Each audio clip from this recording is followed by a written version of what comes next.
The following podcast contains naughty language and ridiculous situations. Listener discretion is advised. Congratulations to Outside the Cinema on their historic 500th episode.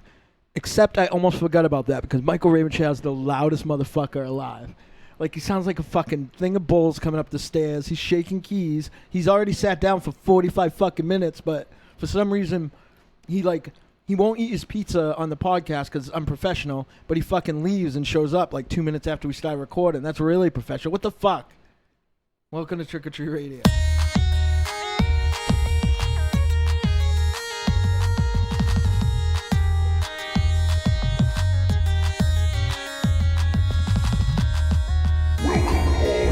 Zombies. You're listening to Trick or Treat Radio, starring the Deadites.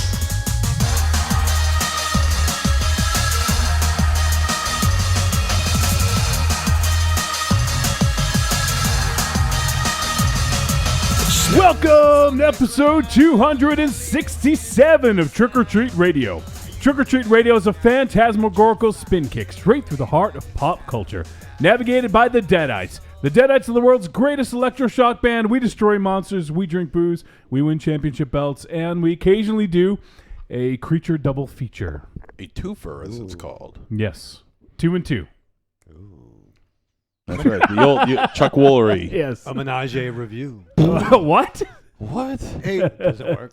hey, Monster Zero and Johnny Wolfenstein. Who am I? Yo. Well, if I didn't know any better, hold on. You're either Optimus Prime or Michael Ravenshadow. That's We're like- really mean, We're getting man. ready to do the intro, and it's like... That's why. You know what? That's why he wears an extra large shirt, because I think most of his body is obscured by, like, it's invisible or something. Yeah. You're like, really it's like outrageous. 400 pounds. Yeah, aren't I've you? been light, man. It's a whole fucking thing. comes up the stairs, he's like, Like, we're all ready for the intro, and it's like beep, and then... fucking going over, shaking the coat rack. well, it's either that or your phone going off. That's fair. Oh, your shit. phone going off. We have a look who's in the chat room. The bottom one there. Hey! Drive Jack and Mark. Yeah, buddy. Where the hell have you been, dude? Hey. Hey, what do you mean, Hey, what? hey. I think he was worried. I don't think that he... Yeah. Hey. Oh, shut up. Well, you know, I miss him. Monster Zero... You don't I have to miss give him him too. shit. You don't have to give him shit. I'm not giving him shit. I'm just asking him where the hell he was. Well, you'd That's see all. him on the internet if you interacted with our listeners. I do interact. Oh, your But they friends? haven't interacted on here lately, so I'm glad to see that he's around. And Creepy Girl's also here, and she says, "Wow, Hey. only 9 minutes late, getting better." Yeah. We would have been 5 minutes late if it wasn't for Optimus Shadow over here. Listen, that's a lot of mean things. I expect it from you, Johnny, but not from Dynamo. I bet you a little gift You there. expect it from me? Yeah, well, I expect it from him. But I mean, Okay. it doesn't work for the gift bit. Right. But I found Oh, something. did you get us all gifts? Well, you didn't have No, stuff. just a good one. You didn't have stuff in the box I was looking in. Oh, I see. I was looking in I boxes. see. Who got you a T-shirt a couple weeks ago? That was fucking nice, Johnny. I'm gonna find stuff that I had. I'm You gonna don't give need to you. give me anything. No, you say that, but like he really wants me to fucking. Have give you him even that. worn that thing yet? Yeah, He wore it to Okay. Morris Day. yeah. So I was on stage. Oh, you wore it. You wore it. Really? He's Did like, he? "It's I like didn't even Jerome." notice. Did he call it out and be like, "Hey, Yeah, Pork Chop Jerome. Express"? That white boy got a big trouble shirt. Get him on the stage. He knows Monster Zero. I wish that I had that racist GIF, and I could like just make it appear in the air. But I'm going through. We're getting ready for Rock and Shock. We're going to be talking about Rock and Shock, right? You know. Oh, yeah. Shadowland Estates is getting ready. You know. it's gonna be like Super No Vacancy soon. Oh my! It was Supernova Vacancy, July 15th of 2016. Well, all the way around. It was a vacancy. Now it's not going to be a vacancy. I see what you did there. But I found something in the box that I think belongs to you. I think you were looking for. Really? So we're doing some fumigating. But open that. Does that look familiar to you? What is that? A porn mag? Yeah. That is what I've been looking for. See? Who's your boo now? You're my boo. Thank you. Thank you. It's the 1986 In the mic, in the mic. July episode of Swank. Yes. And it's got a fold out of Missy Van Boom. Ooh. No, it's my Marvel Superheroes Player's Handbook. Oh shit! I remember that thing. Yeah, so now I can know all the rules instead of make them up when we start playing again soon. See, and that's a highly. I mean, It is my magazine of Entertainment Weekly. I haven't read yet, but you could have that. Keep that right there. But that kind of goes for a lot, though, right? Even online, even Yeah, it's crazy. I don't know why. Why didn't you eBay it, Raven Shadow? Well, I oh, think it's actually, my because he doesn't book. know how. Hey, I don't know. How. John, you can help me eBay Dynamo's thing that they have hold on to for. P.S. Don't tell Dynamo. Oh, shit. We got Slagoth hanging out. There you go. He says, Slagoth here, hanging with you guys, drinking Knob Creek bourbon, trying to get my mind off this fucking hurricane. Yeah, Oh, man. sorry How about is that. the Hope you're hurricane? safe out there. You and creepy girl, man. It's not going to touch down to Florida until like Thursday, I believe. So No, that's only a few hours away. Be safe out there, everyone. Yeah, sorry, guys. I don't know. Why? You responsible? No. Is your name Irma? Well, Although it's probably as loud as you coming up the stairs. Yeah. Hurricane Irma would cause Raven less boots. destruction. Hurricane Raven Shadow. They're gonna name when they get to R. It's gonna be Raven Shadow. I hope I'd be on it. Smells like smoke. Yeah, it just smells like smoke. It's a big smoke cloud. So Dynamo had mentioned it earlier. We'll real quick mention that right now, actually, they're going live. They're still live right now. Is OTC, our boys over at Outside the Cinema, Yeah. and they are doing episode 500. Jeez. So we were able to be a part of their show a little bit. We sent in a segment that was, masterminded by someone else, but we neglected to send in a congratulatory. Well, I did. Well, Mars is on the ball. He likes them. Oh. You guys don't care. We could. Bill came and sat with me in the hospital, which is more than I can say for any of you motherfuckers. He's closer. Hey, I had a thing. And they were doing You always have a thing. construction. Oh my God! Don't make excuses. You sound like an idiot making excuses for visiting Dynamo. on the There was Hall. Well, things how that come you didn't visit him in the hospital? Because I worked all weekend. Oh, but- Oh, you fucking- okay. you know you All right. sound So like- you're, you sound like you're, someone's you sound responsible. just like us. Hold on. But I'm a dick for not visiting him. I'll admit it. You're a dick regardless. Hey. Oh, well, that's not. Listen, Well, technically, you're a dick. iPhone. It's not an iPhone. It's an Apple phone. Cocksucker. Technically, you're a dick. You should take whatever he says since you want to borrow it. You don't go, could I borrow that? You're stupid because you call that real expensive thing that I want to borrow. El Boro. Why do you even need it? He's just making a stupid joke. Yeah. Oh. It was in reference to what's been going on with the Boston Red Sox lately. No one wants to hear about that. Yeah. All right, before we get too derailed here, tonight we are going to talk about two flicks, as I mentioned, Creature Double Feature. First up, we're going to talk about the recently released to Netflix. It's burning up the internet. Everyone's well, not everyone, but a lot of people are talking about it. It's a divisive film. Yes, very divisive, and that would be Adam Wingard's Death Note, the reimagining, if you will, of the well-known manga and anime. So we'll be discussing Death Note. For anyone listening live, if you guys have seen it and you'd like to get your feedback in, I think we still have some slots open. We're not completely full with feedback yet, so if you guys want to, feel free to send your thoughts on Death Note. And then later on, we're going to review The Transfiguration. It's an indie horror flick that was just released a few weeks ago. And it's a first-time director, and he's an older dude, which is pretty interesting. He's got a pretty cool story. So, but we'll be checking that out and talking about that. And then we got some feedback, and then, probably a couple dick jokes, a couple arguments here and there, and we'll wind things down.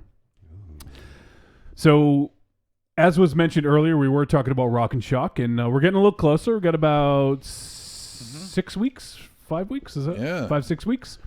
So it's coming up. Clock is ticking. It's coming up soon, and you guys need to be there. We want you to be there. It's actually I'm sorry. It's like 5 or 6 weeks actually. I was right the first time.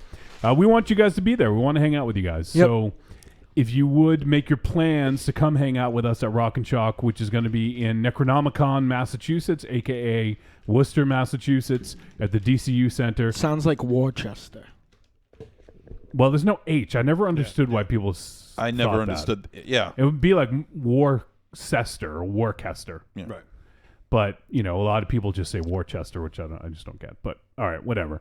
But it's going to be the DCU Center on October 13th, 14th, and 15th. That is Friday the 13th is when it kicks off. And all weekend we're going to be there. We have a booth.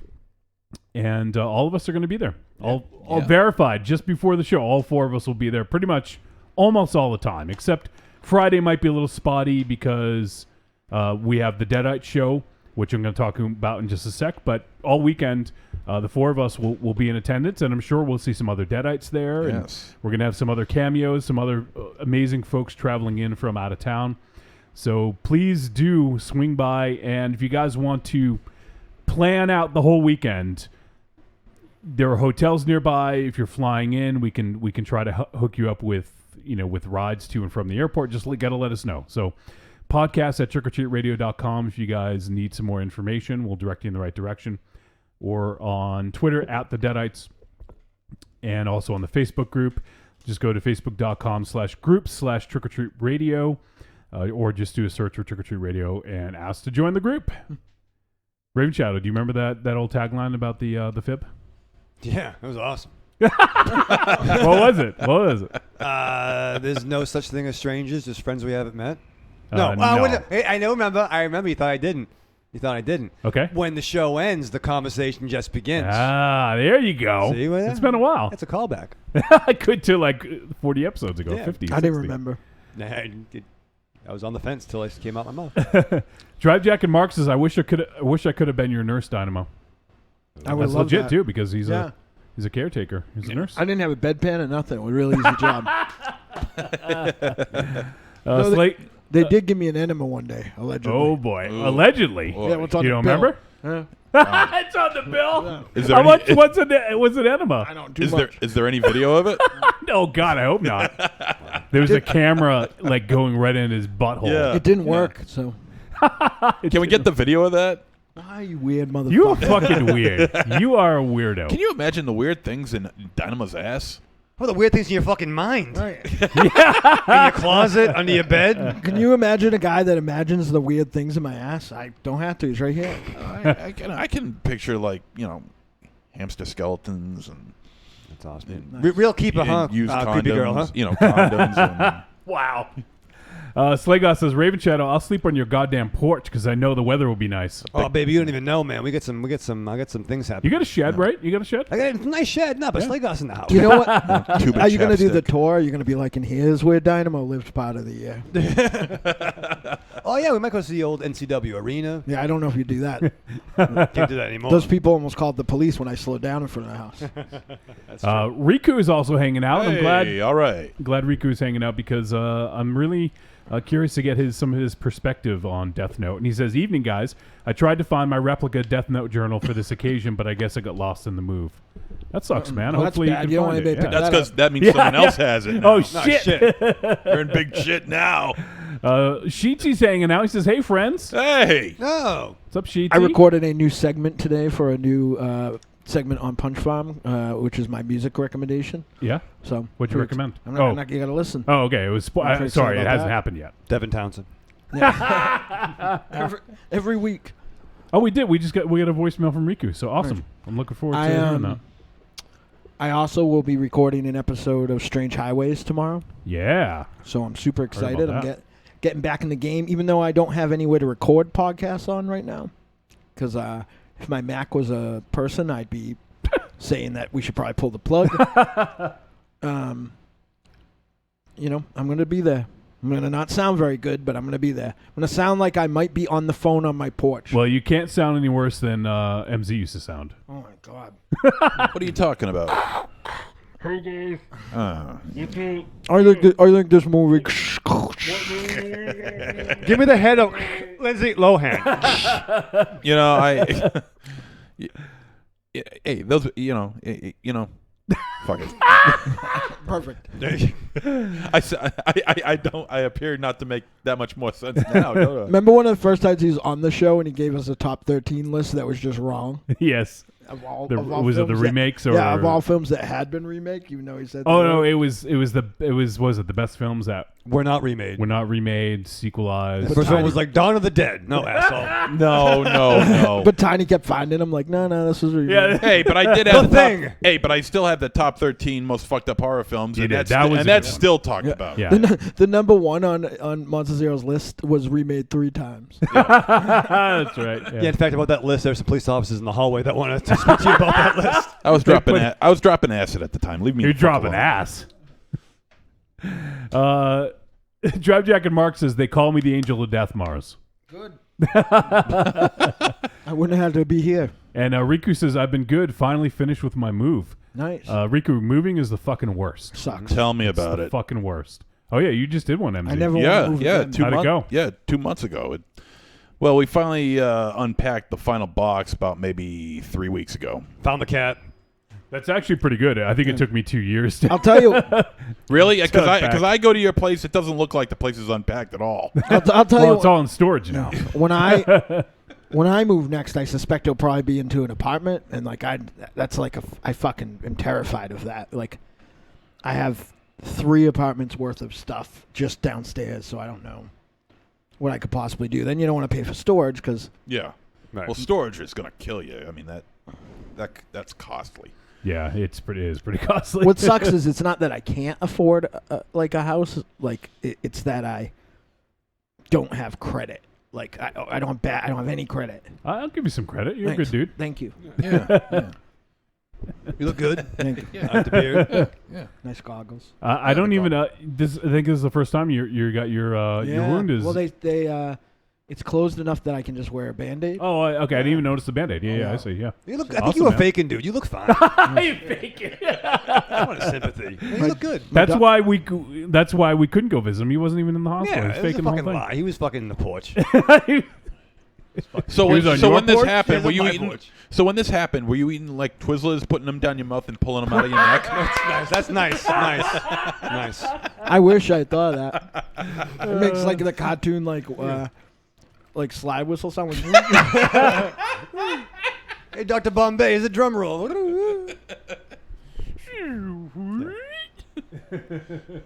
Groove is in the heart. Well, Ledger did see me just shortly after I got out of the hospital, and he said I looked fucking awful. So that's Have another one, Mars.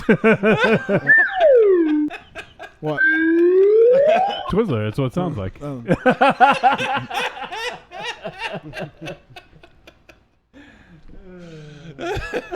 Oh, I don't have my headphones on.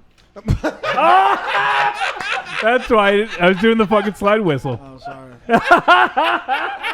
I was like, wow, that Ledger thing is getting a lot of fucking. Guess you don't know what's gonna hit. Oh shit. So I guess we can go ahead and introduce everyone. I know Raven I Shadow will don't be want happy. doing that anymore. Oh, Raven Shadow will be happy. Thank you. Why? Because it makes me smile. Because every episode is someone's first episode. And it's like, you know. Is this your first episode? It might be. Let me tell you. I'm doing things different now. Everything's new for the first time. I'm seeing things with different goggles. Let me tell you something that will make people think I sound like you, and B, dismiss that theory. I discovered a podcast by accident this week by one of the panelists is actually somebody who I've wanted to have on the show because I have one of his books and like it quite a bit. It's called The Hysteria Continues, and it has one guy from England, one guy from Ireland, 2 Americans that are from the South. And they walk into a bar. And it took me till halfway through the first episode to realize that there were 4 people and not 2. But I don't know who any of them are. Most of the time, I'm not sure who's like talking. Like I haven't got acquainted with them yet. I probably listened to 6 episodes of that. What I've been doing is I've been finding an old slasher movie, watching it, and then listening to their review of it. And it doesn't really bother me that I'm not sure who is who. It's just for the content. So, they would just say the, Italian New England cliche, or the one on the autism scale, or the fat one with the high voice. Like it'd be fine. Or the one with the radio voice. They don't care what your name is. Well, it's because they're from English. I'm the only one that got a positive Well, it's true. Oh yeah, because everyone fucking loves Wolfie. Yeah. Is that true? Yeah. It's a new fucking segment. They just kiss his ass. You're so New fucking segment? perfect. A new segment? Yeah, Johnny's better than everybody. Ask Johnny or Dynamo, they'll tell you. Here we go again. Yeah, we're gonna be doing cartwheels Those this fucking soon, goons. Dynamo. Yeah. When the cartwheel ends, the discussion just begins. Me and Johnny never agree on movies, even if we both like them. We argue No, but you about do them. it amongst yourself because you're in cahoots, and you do it just to fucking spite yourself in front of Monza Zero and I. Yeah, yeah. Give me the If- fucking if- book back. I'm Yeah, giving it to you'll Johnny. agree with you'll agree with each other so long as it's against one of us. Yeah. We actually disagreed on Not everything It amongst stains some the of us. sand. It stains the sands red. We disagreed on. Yep. We almost On, got that, into on it. the very episode Yeah. that you brought it up, Yeah. we spent the whole first 15, 20 basically minutes. saying Oh, that the other one please! was an Even inept writer. look. The sun shines on a dog's ass every now and again. All right. How was it? It was good. What, are you like Rocky Dennis now? The sun shines on your ass. I wish Jakey or Coop would call because they confirm that we never agree. And we're not in cahoots with those guys. So Yeah, no. It was all about board. Cahoots. Yeah. It's nice. Cahoots. ask the chat room. Ask them what? If What are we me and- asking If them? me and Johnny agree all the time. What? They're going to say no. Ask Cornelius. Me and him aren't running for president or anything. Yeah, well, Coney's confused sometimes. Is he in there? Yep. Oh, shit. Coney's pretty awesome. Riku says, I'll miss anime hero-looking scarf goggle Dynamo. Oh, well, That's the name of his action figure. I don't have I was getting tired of wearing all the earth tones because the two scarves I had were like very earth tone colors with the black. You have like, to match them? Yeah, I match. Dude, this is probably the first time that I've been in this room where my shoes don't match my shirt. Well, I guess I do. I have black shoes on. Sligot says, Twizzlered through the blowhole. Maybe that's the episode title. And Corny is hanging out. He says, what's up, everyone? Hey, Corny, what's going on, man? Corny, I heard people talk about your cock. That wasn't me. Oh, Corny says, you're the best, Wolfie. Thank you, Yeah, buddy. of course, yeah. Everyone loves. Yeah. See, it's funny you say that because if I get something wrong in one of my reviews, right? Yeah. Or say something that people don't agree with about any sort of pop culture, we will get 7 voicemails telling me I'm wrong. You guys say fucking crazy, weird shit all the time, and no one ever fucking calls you on anything. Because people want weird shit. They don't want facts. Yeah, it's true. Well, as evident by our president, apparently not. Yeah. Apparently it fucking works. Yeah, you ain't got to be coherent. You ain't got to be in cahoots? No, you shouldn't be in cahoots. We're not. Cahoots? Cahoots. Call the cahootsu. Call a cahoots? I'm with you 10 times more than I'm with him. When would I have time to be in cahoots? That's on your various apps, On my app. Various apps? your mobile devices. You got your Hosman chat. That's numbers. That's limited accessibility. The Hossman chat today. It's called the 5 Hossman chat. Right The now. Hossman chat today, everyone spent the whole 45 minutes that I was at the doctor's today talking about my cock. That's a good day. Without any exaggeration or hyperbole, what my cock's name was. Was all that was going on. I still maintain that you should name your cock cancer. Yeah. I think Jakey, Yeah. you said I should name my cock Michael Hutchins so I could choke it all day long. My last one didn't get much play, but I think you should name it Billy Squire. So long as we don't have to hear it sing. Don't step on my joke. Oh yeah. I don't want to repeat it. It's not that good. Just fucking stomped on it. Your big fucking feet. Big fucking gumboats. Fucking Bigfoot over here. Yeah. Sasquatch. Sarsquatch. Yeah. Sasquatch. Why hasn't anyone made that movie? I'm on it. Sarsquatch. Put it on the list. We're gonna write that over the weekend, over Rock and Shock weekend. So I'll get like after the show and everything's get fucked up and just write something. Sarsquatch. Yeah. Okay. I used Take that some time mess of up. Rock and Shock to not work. I've been writing some stuff that I think everybody's going to like. But for me, it's very tedious work. So I'm going to say right now, I hope everyone appreciates it because it wasn't originally my job. But I'm not enjoying it. That's Just remember I complained about that when it Timestamp. happens, yeah. All right, I guess we'll introduce some folks. I am Johnny Wolfenstein, the pencil pusher and producer of media for Trick or Treat Radio, the Deadites, the Ground Guignol Network, and also one of the co-hosts of the Outside Corner Fantasy Baseball podcast. And we're winding down the season. Raven Chat, are you excited? Oh, I'm excited. 'Cause that means Season finale. that means when this season ends, next season, It just Begins. it begins. just begins. When the season ends. I'm looking forward to the season ending. Man. Yeah. This has been a brutal Because you're going to year. set a fucking record for the worst record ever. I am. Which is funny because I guarantee you're probably beating your own record. Yeah, I was saying, are you beating last Oh, year's yeah. record? Oh, I... Well, Well, he has the worst record ever, yeah. So I have a question as someone who's been watching this. I'm like 8-34 not- right now. Not since its inception, but very early on, you guys' fantasy baseball career. How do you not get any better at it? he actually has gotten worse. Yeah. He had one really good year almost. Yeah. And then he fell And that apart. wasn't too long ago, too. That's true. It was pretty recent. That was like 2 years ago, I think. Somebody once said something about a blind dog in the sun in its ass, but I don't remember the Yeah, I don't remember. expression exactly. Yeah. We also have the immortal gunslinger, the singer and lyricist for the Deadites, and the destroyer of cancer, Dynamo Mars. And in cahoots with Johnny Wolfenstein.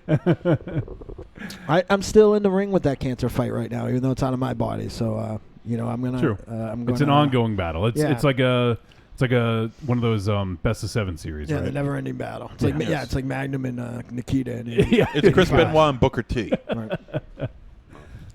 Whoa, watch out. yeah. What, nobody likes Booker T? What's the matter? GI Bro. Yeah. We also have the vulgar guru of horror, star of Blood Pigs and Fetus, one-time contributor for Horror Hound magazine, Monster Zero. Yeah, and I'm looking forward to this weekend. I am looking forward to this weekend because I'll be in Providence at the HasCon.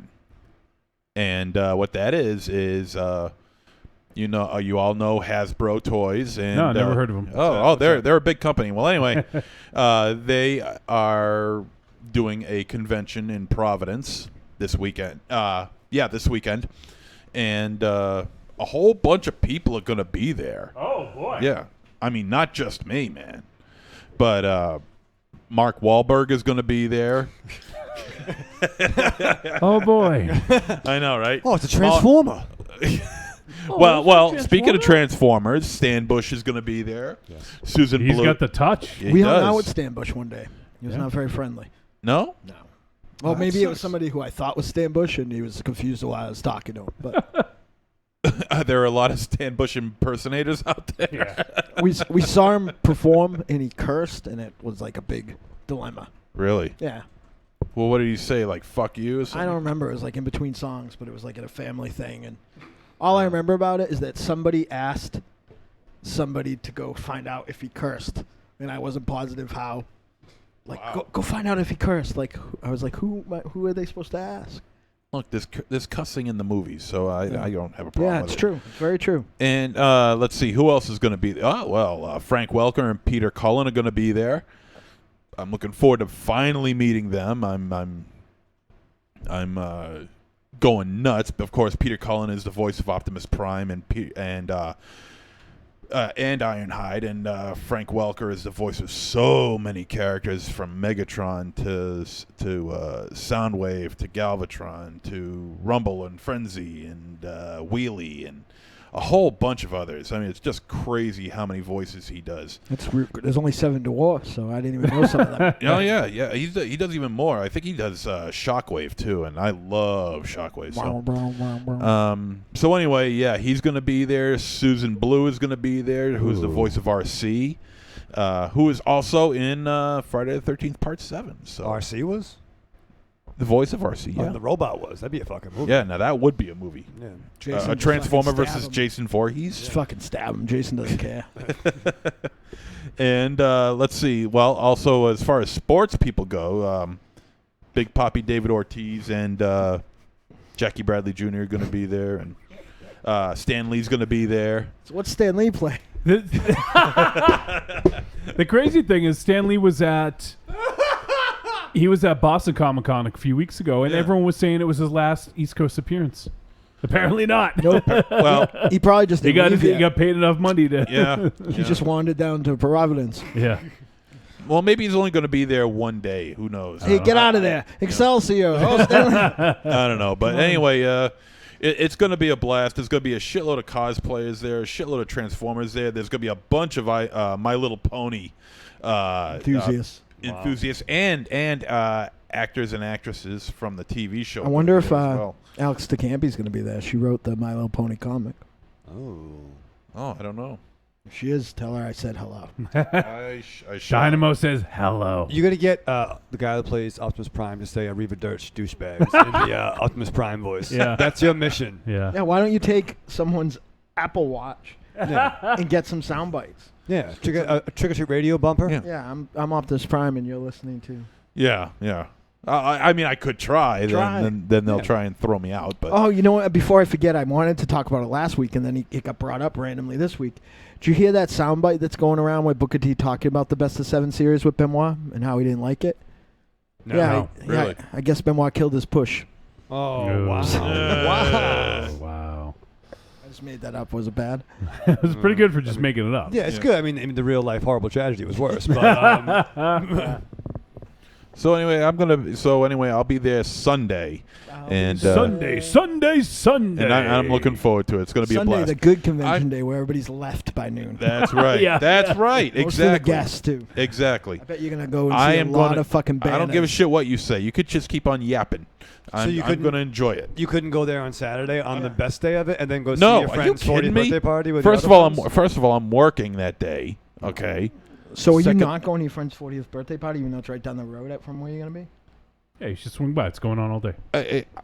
I'm going to HasCon. Yeah, but Yeah, CasCon's that's awesome. not going to go all day. I'm going to be waking up pretty early to get there. Oh, these fucking excuses. Jesus. No. This is something I had planned. You're gonna be down okay? the road from your buddy. Your friend is only going to turn 40 once. You missed my Fucking birthday. Blow me, all right? I had no call. Actually, you didn't. Actually, you Oh. didn't miss my birthday. You just creep people out at it. Why don't you tongue the That's back true. of my balls, okay? Oh, whoa. That's a strange place to put my mouth. I That's don't. your- Oh shit. Riku says, "Wow, I think that Benoit joke was dead on arrival." Jesus. Whoa, really, Rico? Really? You know, I hate trying to make jokes like that on the spot because I'm afraid I'll choke. Oh, Wow. That's nice. wow. There's nothing wrong with Yeah. making a joke like that. After all, it's not like he's hanging around or anything. Wow. Wow. Yeah. Yep. Oh, wow. That triple homicide, I think he killed the dogs too, but that's Yeah. fine. Oh my That's God, fine. That's- Jesus Christ. He basically turned his family into a human wind chime. Whoa, What? That's not nice. That's you took it too far. yeah. That's What? there's a line. What did I say?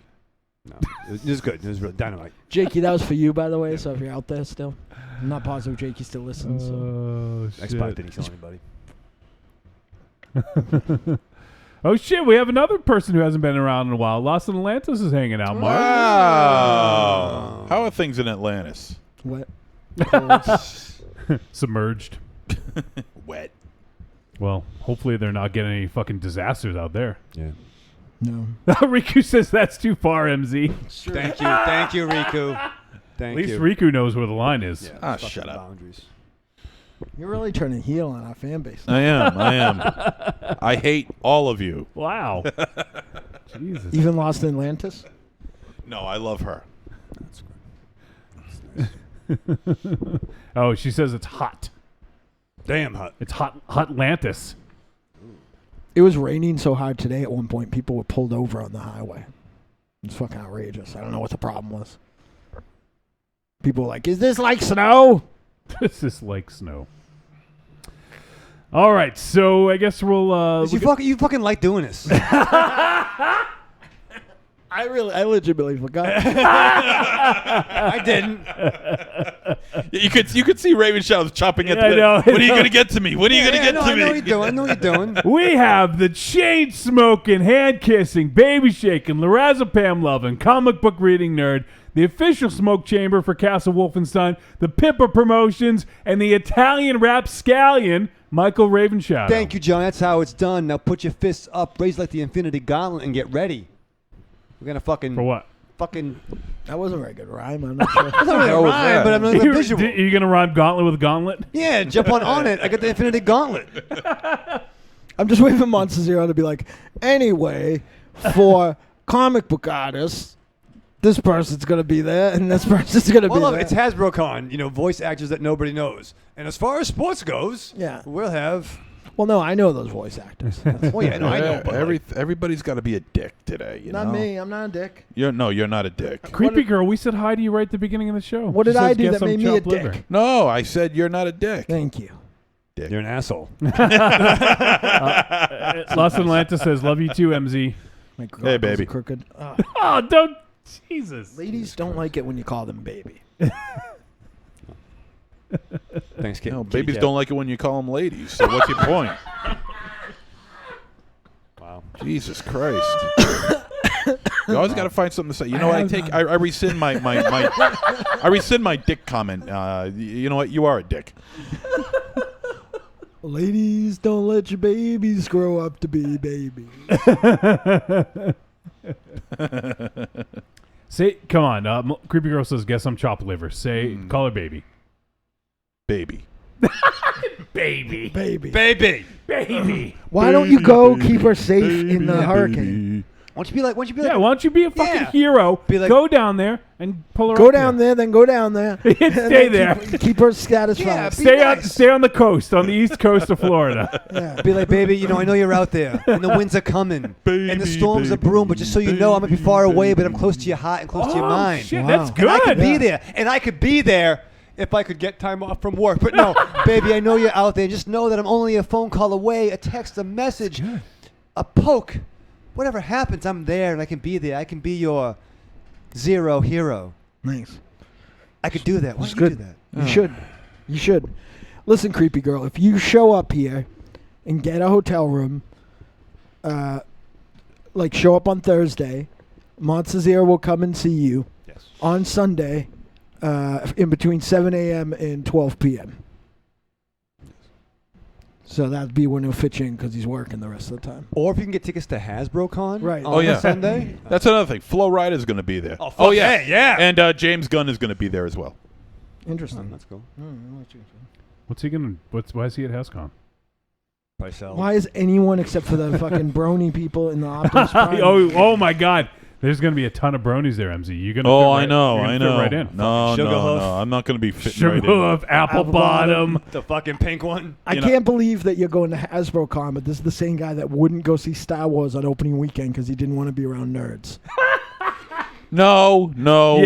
yes, No. yes. No. He's on the right. He's on the right. he's getting it kind of confused. Whoever uses that fucking text tone should be shot. It's terrible. Turn that thing off. Well, I did. No. He see the thing. There's a difference between Star Wars geeks and Transformers Wait, geeks. yeah. Or Star Wars geeks, they're us. Yeah. look. All I have to do is all I have to say. You. And Transformers geek is you. All I have to say is just go to YouTube, put in Triumph the Insult Comic Dog Star Wars, and you'll have your answer. That's all you have to do. One video. Yeah. Listen. One video. I demand that you guys take a look at. I've seen like for as long as I've been old enough to go to the theater, I've seen all the Star Wars movies on opening night. Yeah. I think that's a little bit more experience than watching a Triumph fucking Listen, fuck that. Don't even. comic. I will put every fucking Padme and fucking mullet fucking ponytail up against any fucking grown men who are fucking our age going to fucking dressing up like My Little Pony and fucking. Hey, I would agree. Because that's only because My Little Pony's not my thing. Nothing I mean, against people bronies. like that. Yeah, No, it's cute. Yeah, It's nice, no, but- I mean, if they like that, that's fine. And there's going to be a shitload of those guys there. You know? Can you And interview them? I'm not one to judge a brony. But you'll judge Star Wars geeks.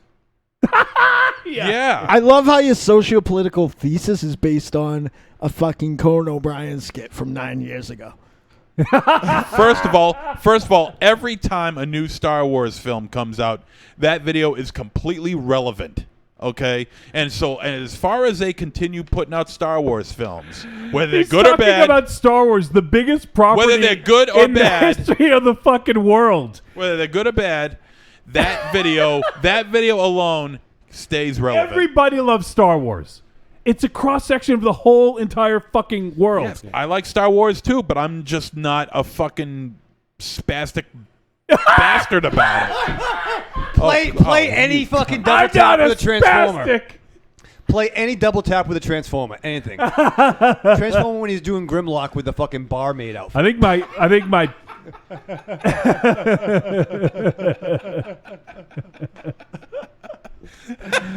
You were so upset when they didn't give you, what was it, Thunder Punch, and they gave you Optimus Prime instead? No, I'm still waiting for that. That's still in China. I'm still waiting for that to show up. No, I ordered a Brawn, and I'm getting an Optimus Prime instead, and I don't want an Optimus Prime. I got an Optimus Prime. 45 years old. I'm 40. I'm 46. Okay. Oh, it's even worse. Julie Meow Meows is hanging out. She says, "Hey everyone, Courtney had to Hello. remind me it was Wednesday." And Drive Jacket Mark says, "Raven Shadow beat Poet." Yes. And Creepy Girl says, "Smooth Raven, smooth as X-Lax." Oh, what? With your little Yeah, your is little that, promo. Is that a compliment? I think Because you don't want it to be hurt, right? Cecil says Star Wars is a religion, mate. And he knows. That's fine. I mean, I like Star Wars too. Don't get me wrong. I really do. Except for the first three. The first three just, we can Whoa. live The without prequels. it. The prequels. Prequels. Yeah. No, the prequels is what I mean. Chronological first. Yeah, the chronological first, the chronological trilogy. I just don't, everybody pretty much forgets about that. But the rest of it is really, really good. There's you a know? thing called the machete cut, I think it's called, of the And first. it's not the cut. It's there's an order in which you watch them. But there is a cut that has the first three movies cut into like one movie. That's what I want to find. Someone find that and send that to me because I want to show it to my special lady friend because she's a weirdo. She won't watch any of the Star Wars without watching those prequels. But you don't have to. That's what I told her, but We spent 20 years. with it. exactly. I mean, it is a weird thing, right? Like to try to explain to somebody like Part 4 came out in like 1977, and then But I don't think Part so, though. I think it's I think it's not because you're used to it, but like think about it like we've come accustomed to the fact that they gave us like halfway through the story and pointed it out. They didn't need to. No. Like it started in a place that was perfectly respectable. Yeah. The only reason that like anyone knows or cares is because they called it out. Yeah. Only because it was called Chapter 4 rather than Chapter 1. Right. So, yeah. Julie wants to know, is a brony like a jabroni? You should go up to all of them and be like, "Hey, are you a jabroni?" Hey, my little jabroni. Riku wants me to mute your mic, MZ. Thank you. What's I up? guess- What? What'd he say? He wants me to mute your mic. Oh, fuck that. And so Riku gives the explanation. So if anyone's not familiar, a brony is a male fan of the new My Little Pony cartoon. Mm-hmm. So for anyone who didn't know, I think there's even a documentary on that. Yeah. Oh yeah, I think there is. Yeah, I think it's called Bronies. I think. I'm fascinated. What it's like Corny- being a bro. Corny called you Brony Zero. Yes. I don't know. Cecil Like called you Bro Zero. I don't. I can't. Like I'm not into it, but I understand the appeal for some reason. I don't know. It's just saying, like those bears that lived in heaven and had cupcakes on their stomach. Oh, Care Bears. Yeah. Well, it was about friendship, and Right. they're different. Like I like They cupcakes. they shot power out of their gut. Yeah, and they fought an evil like ice scientist man. It's evil ice scientist man. Yeah, here we go. It's called A Brony Tale. Brony. Brony Tale. Made in 2014. It's 78 minutes long. Cartoon voice actor Ashley Ball reveals the mystique of My Little Pony adult fan base, a subculture of middle-aged men obsessed with the show. This is on Netflix, so it is available.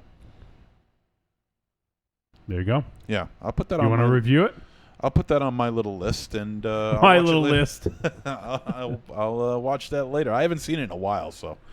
Corny says, Wolfie, replace MZ with Myra and Raven Shadow with Ms. M. This is the fucking good idea. We can keep Raven Shadow. We can keep Raven Shadow. Thank you, Dynamo. Yeah, but I mean, there's room. Both those ladies are small. Yeah, they can fit. They have room. I don't want you to be replaced either, but Someone's got to go. But Aries does, so what he says goes. It's like the commissioner of NCW pulling the strings. All right. Well, I think we're going to start winding this thing down so we can get to talking about some movies. You know, Corny, if you came to Necronomicon, you could meet them. Just saying. He means Monster Zero and Raven Shadow. Them too, but. So if you guys want to support the show, you can do so going to trickortreatradio.com. On the right-hand side, you're going to see a bunch of links. We have our friends over at Horror Pack. If you guys want to receive 4 DVDs or Blu-rays directly to your front door, go ahead and sign up for Horror Pack. If you guys shop on Amazon, I know most of you do, please use our link, and everything you purchase in that session will get attributed to us, and it doesn't cost them any extra, Raven Shadow. But it helps keep the lights on. That's right. So just go ahead and click on the Amazon logo on the front page of trickortreatradio.com. And then we also have our friends over at Make Some Noise! XSplit. And they provide the live streaming video you see every Wednesday night around 9 p.m. Eastern Standard Time. We go live. If you don't watch the live show, you're going to miss such things as Raven Shadow on stage with Morris Day and the Time. Doing the bird. Doing the bird. Called up. Yeah.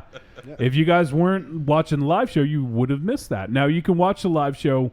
We keep them up on YouTube, and then we also we embed them on the episode page, when we release it on Fridays. So if you guys want to go back and watch it, you can. But the best part about it is hanging out live and watching, joining the conversation in the chat room, spouting out nonsense just like we do. So there you go. So come hang out. If you've never checked out a live show, come hang out some Wednesday night with us, 9 p.m. Eastern Standard Time. We'd love to hear from more of you guys. And then we drop the audio on Friday mornings onto Apple Podcasts, Stitcher Radio, Google Play, Satchel Podcast Player, and then also on our website, trickortreatradio.com. So give it a listen, give it a look, and if you guys have not given us a 5-star review, we would appreciate that. Apple Podcasts especially. Go ahead, click on that 5 stars, leave us a few words about what you dig about the show, and let other folks know why they should listen. We'd also appreciate that. Apple Podcasts is they're changing. There's some things going down there, and it's going to be more geared towards celebrities. Celebrities are going to have an even easier time of getting their podcasts out there. Oh, good. And we need some help because we don't want to get lost in the shuffle, so to speak. So if you guys do dig it, giving us that rating, if you haven't done so, it'll kind of give us some better placement, get us in front of some more ears. So, and I think that's it. So, and also we have some merch. If you guys want to check out some merch, we do have the new Deadites 2020 t-shirt. It's available. We have all sizes left still, very limited quantities except for XXL. So apologize.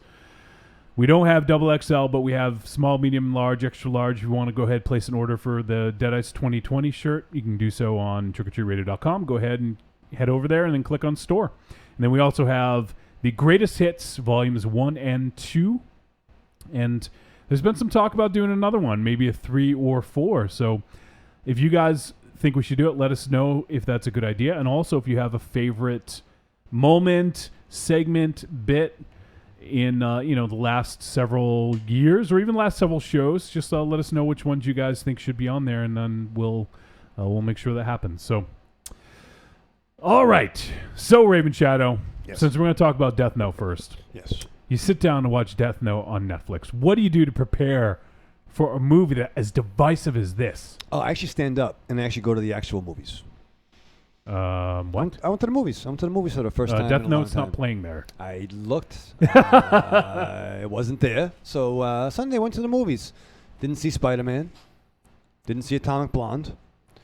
Didn't even see Logan Lucky. Or Lucky Logan, whatever the fuck. Saw the 40th anniversary of Close Encounters of the Third Kind. And Clownus? Thurston Encounters? Who's that? Third Encounters. I never saw it before. I still don't know what you saw. Close Encounters of the Third Kind. The fucking Richard Dreyfuss Spielberg joint. So I saw that. It was nice. I got pissed off. You know why I got pissed off? I don't fucking like picking my seats out. It gives me anxiety. Why? I fucking hate that. Why? I don't yeah, know. but you can get a good seat that But way. how do I know? easy. What if someone is taller than me? I can't see. All right, true. My All lady right, friend. all right. You know, what if there's, he's having a problem? Maybe he's got spilling shit and he's messy. I don't want to sit next to that guy. He can't see. I got bad eyes. So I go home. Yep. I know I'm gonna sit. Get ready to watch this decisive film called Death Note. Decisive? Decisive, divisive, Jesus. all kinds of. This film knows exactly what it wants to do. Yes, and It's me very too. decisive. I know where I want to sit, so I do that. And I strap on. Do you love a scary story? Do you love to dance? The Big Scary Monster Haunts at Midnight is a collection of dark songs about sex, love, death, revenge, and the end of the world. Brought to you by the world's greatest monster hunting electroshock band, the Deadites.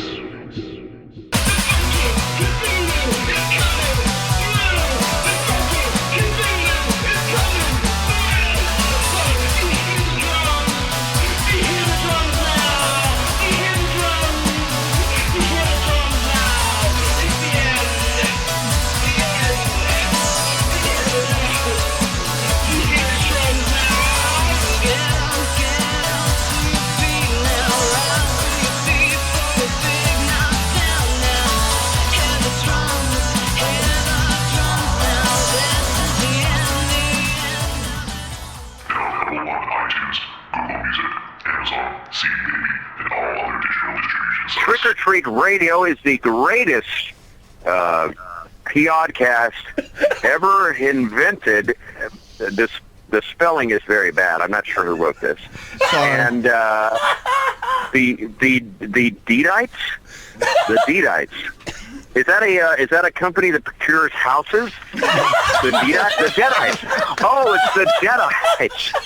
The Deadites are a fantastic musical act. That is what I was supposed to say. And there you go. There it is. Cheeseburger. Remember to rent The Fly, because that's a good movie for making love to. Jeff Goldblum, thank you so much for joining us, and hopefully we can You're welcome. get you on the show again sometime soon. Oh, delicious nerds. Ms. M knows you like to chat it up with other sexy shut-ins about comics, movies, video games, and your favorite TV shows. If that sounds like you, cuddle up to the Trick or Treat Radio Facebook group, or the FIB. That stands for Fan Interaction Board. Just go to Facebook and search for Trick or Treat Radio and have more fun than a Jedi at a lightsaber sale. Not enough? Watch us on YouTube, The Deadites TV, all one word. Last but not least, check out the world's most dangerous talk radio show, Trick or Treat Radio, at trickortreatradio.com. Hey, you matzo heads. This is Larry Fine, and you're listening to Trick or Treat Radio.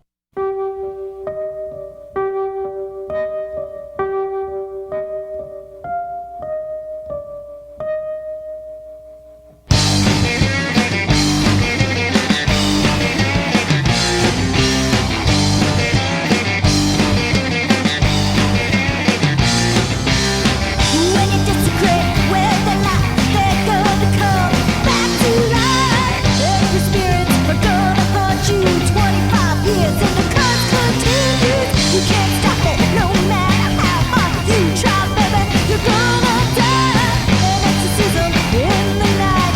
It's not enough to set things right. Nothing's gonna stop you now from bringing back the dead. Bringing back the dead. Bringing back the dead. All the things that the shaman said, all the things we could have done instead. Oh, nothing's gonna stop you now from bringing back the dead.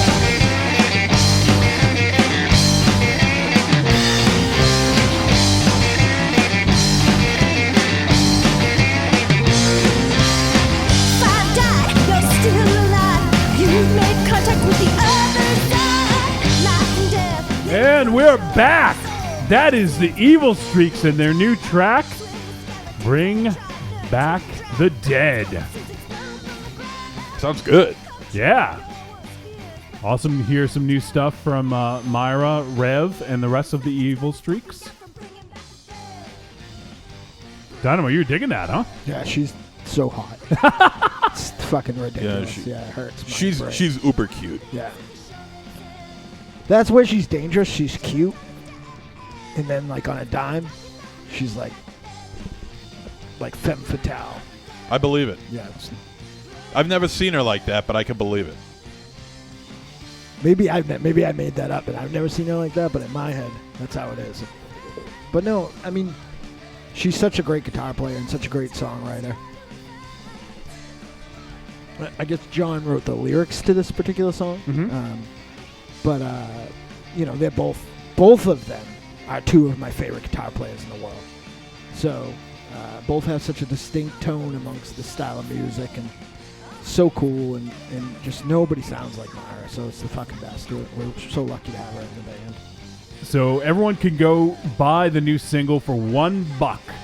Bringing Back the Dead from the Evil Streaks. Just go to theevilstreaks.bandcamp.com and you can pick it up for $1. That's a deal, man. So everyone go check out the new Evil Streaks track, Bringing Back the Dead. There you go. That's a deal. It is a deal. That's a damn good deal. All right, so I'm gonna play some music in the background here. I really dug this track in the movie, so we are gonna talk about Death Note now. And Death Note from 2017. It's listed as an adventure crime drama, and it's rated TVMA. I guess because it's not a theatrical release. And it is 1 hour 41 minutes. It is directed by Adam Wingard, and it's got a few writers here. Charlie Parlapanides. Let's go with that. Vlas Parlapanides and Jeremy Slater, who has done a bunch of other stuff, most notably some TV stuff. They wrote the screenplay, and it's based on Death Note by Tsugumi Oba and Takeshi Obata.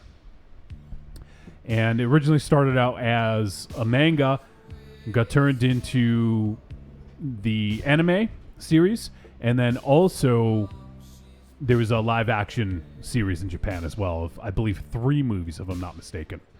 I know Riku will be able to correct me if I'm wrong. So, all right. So this was definitely a very divisive film. Decisive.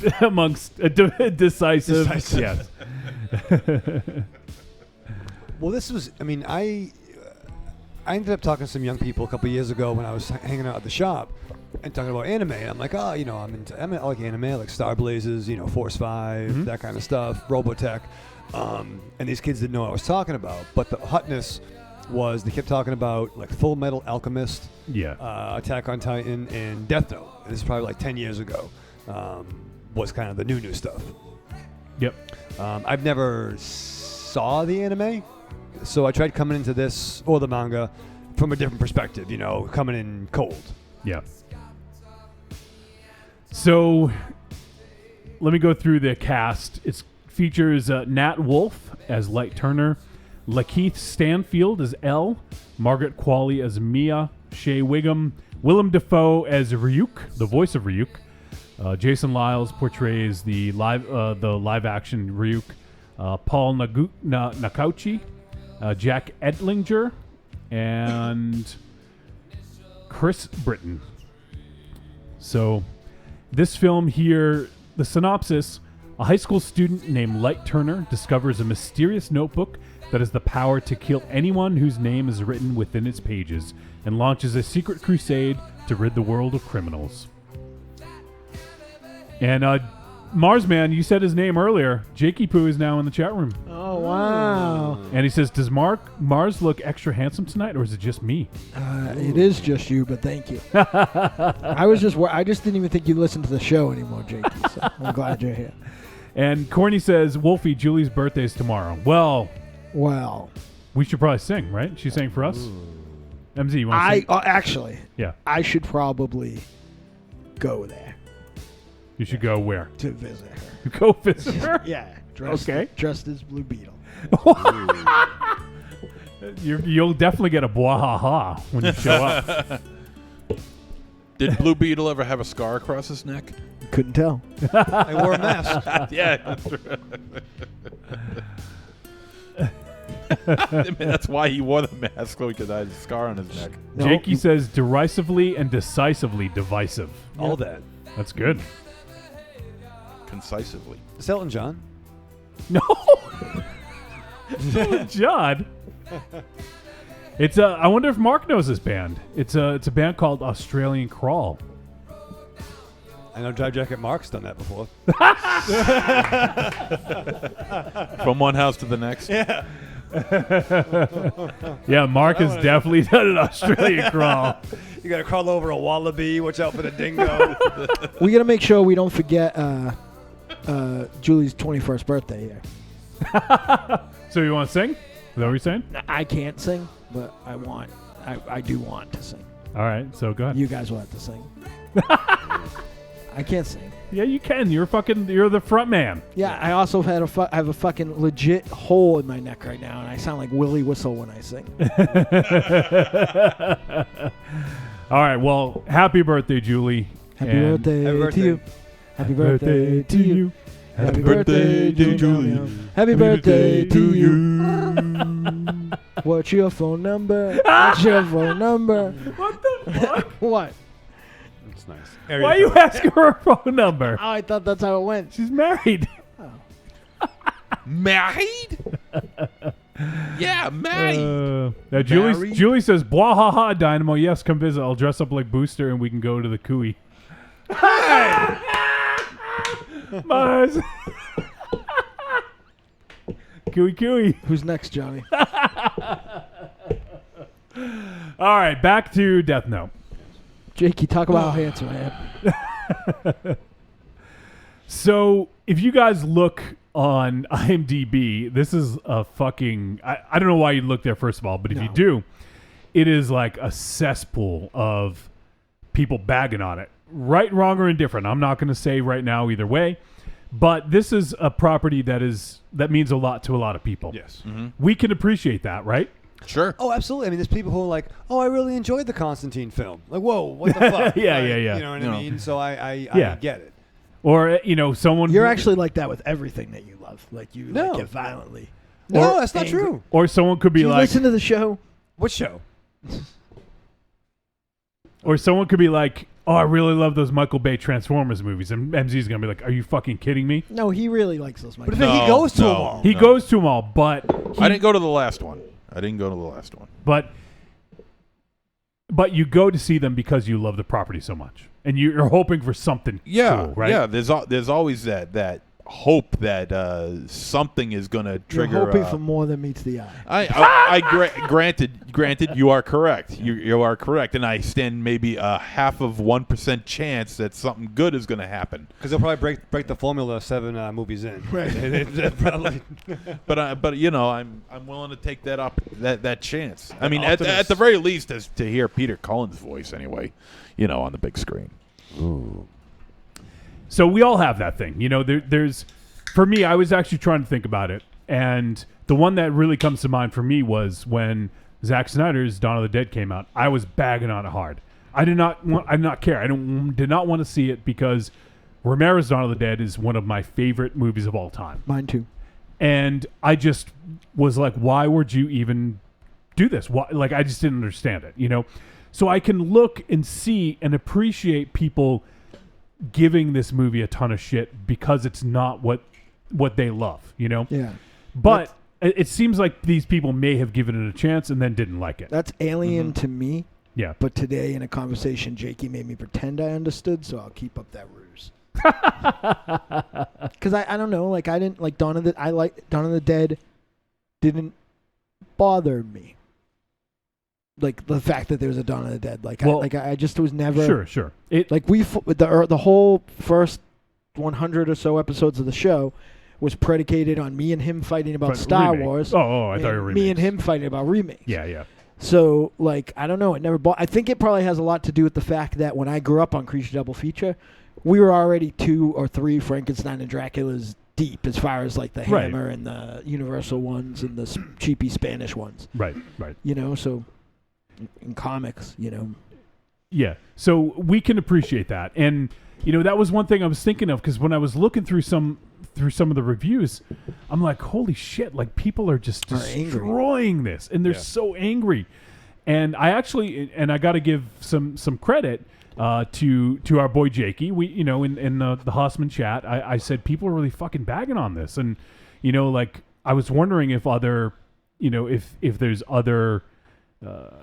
Any examples of anything recent in which this has happened. And I and Jakey had said something that made me go back and think about that Dawn of the Dead thing, I mean, and think about how much, what's cool about this being like a manga is that those are consumed differently, at least over here. They're not as, like, periodical as, so people can pick those up at any time. And think about how much those must resonate over the past few years with the... even probably more so going forward, but even like with just the way of the world and how you're 17 years old. When we were 17, we were still kids.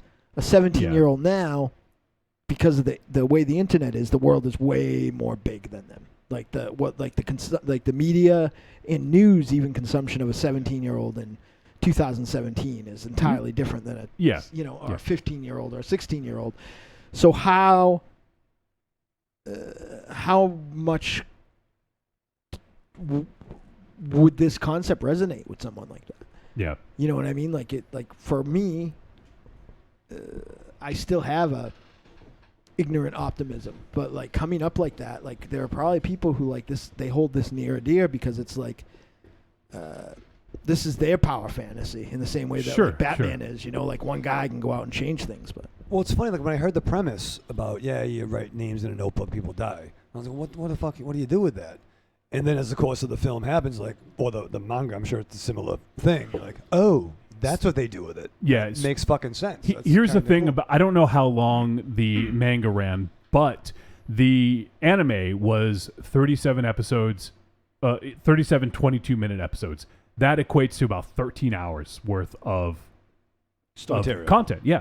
So there's no way that they're going to distill 13 hours into 90 minutes. Like, you have to take some leeway with it. Like, you have to make some changes to it. You have to condense it. You just can't tell the story with the depth that you can in a series like that. Mangas is so much bigger than comics too, per issue. You know what I mean? So you get so much more in one installment than you do in a normal film. Yeah. You know what I mean? Yeah. Which I think, you said it was already a live action TV show in Japan, but that's live action movie in Japan. I'm sorry. It was movie. Okay, fair. But that was kind of the joke, how do you make Preacher into one movie? What are you going to do? Or adapting all this material. I think the shift to the television shows being stronger now has been a way to, circumvent some of that. Jakey says Mars be frontin', like he'd be cool with a Blue Beetle movie where he's a moody, angsty teenager. I get the Jamie Ray. Amy? It's Jamie, or is Jamie. it like Jaime? How do you say I it? think it's Jamie. But I wasn't sure. I've been told because the J might be. I've heard it's the other way. I just can't say it. Like on podcasts and stuff, they always say it the other way. Right. I read it as Jamie, but I think it's pronounced something else. But I get that book. I'm not crazy about the premise, but I think it's Jaime. Yeah, but I do get that book where he is a I don't know, he is a teenager. And his name is Blue Beetle. Yeah. So I do get that book. So there, Jakey, I have that action figure. And Riku says, I watched the anime as it came out in 2007, 2008 when I was 18 and 19. It was a very resonating concept. Note why I had a Death Note journal, because obviously he dug it. He liked it. Yeah. Watch that, kid. Jakey says, and honestly, I only brought it up because I didn't want the anime crowd to be seen as this wholly different crowd, despite proclivities for 9,000-year-old dragon witches that look like 14-year-olds. The horror and comic book and anime fan bases are similar. Oh yeah. And there's a lot of crossover. Like I feel like, and I, I'm in some of the places where those nexuses meet, being a tabletop gamer.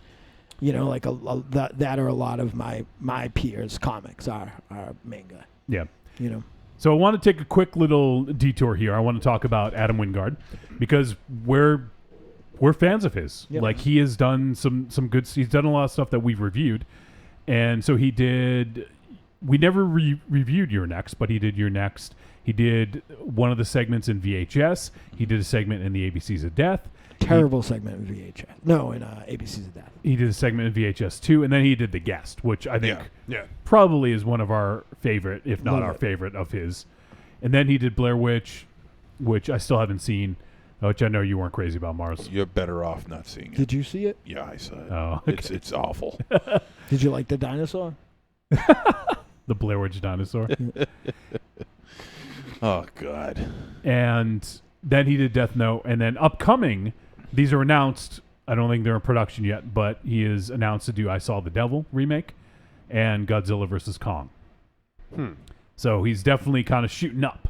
He's on this this upward trajectory. So we like Adam Wingard for the most part. Yeah. And I'm excited by anything he does. He has 2 films. I did not like A Horrible Way to Die. I have to admit, I watched it, but it's one of those ones where I didn't feel comfortable logging it because I just was so not invested that I felt like I got to the end and I was like, it's over. Like I felt like I didn't watch it. But he has a movie called like Mr. Knife or something, and then he's got another one called Popsicle, which I've had a hard time tracking down. Yeah. But you know, I've heard that I've actually heard in almost every way A Horrible Way to Die is like a step back from those first 2 films. But you know, I'm excited for what he has. Yeah. He hasn't ever done anything to alienate me. Yeah, for sure. So now we got that out of the way. I think I know the answer for all of us, but I just want the listeners to know our experience, if any, with Death Note. And for me, there was someone that I dated years ago who was really into it. I never ended up watching it, but I got the soundtrack because I was told it was good, and I actually really dug the soundtrack.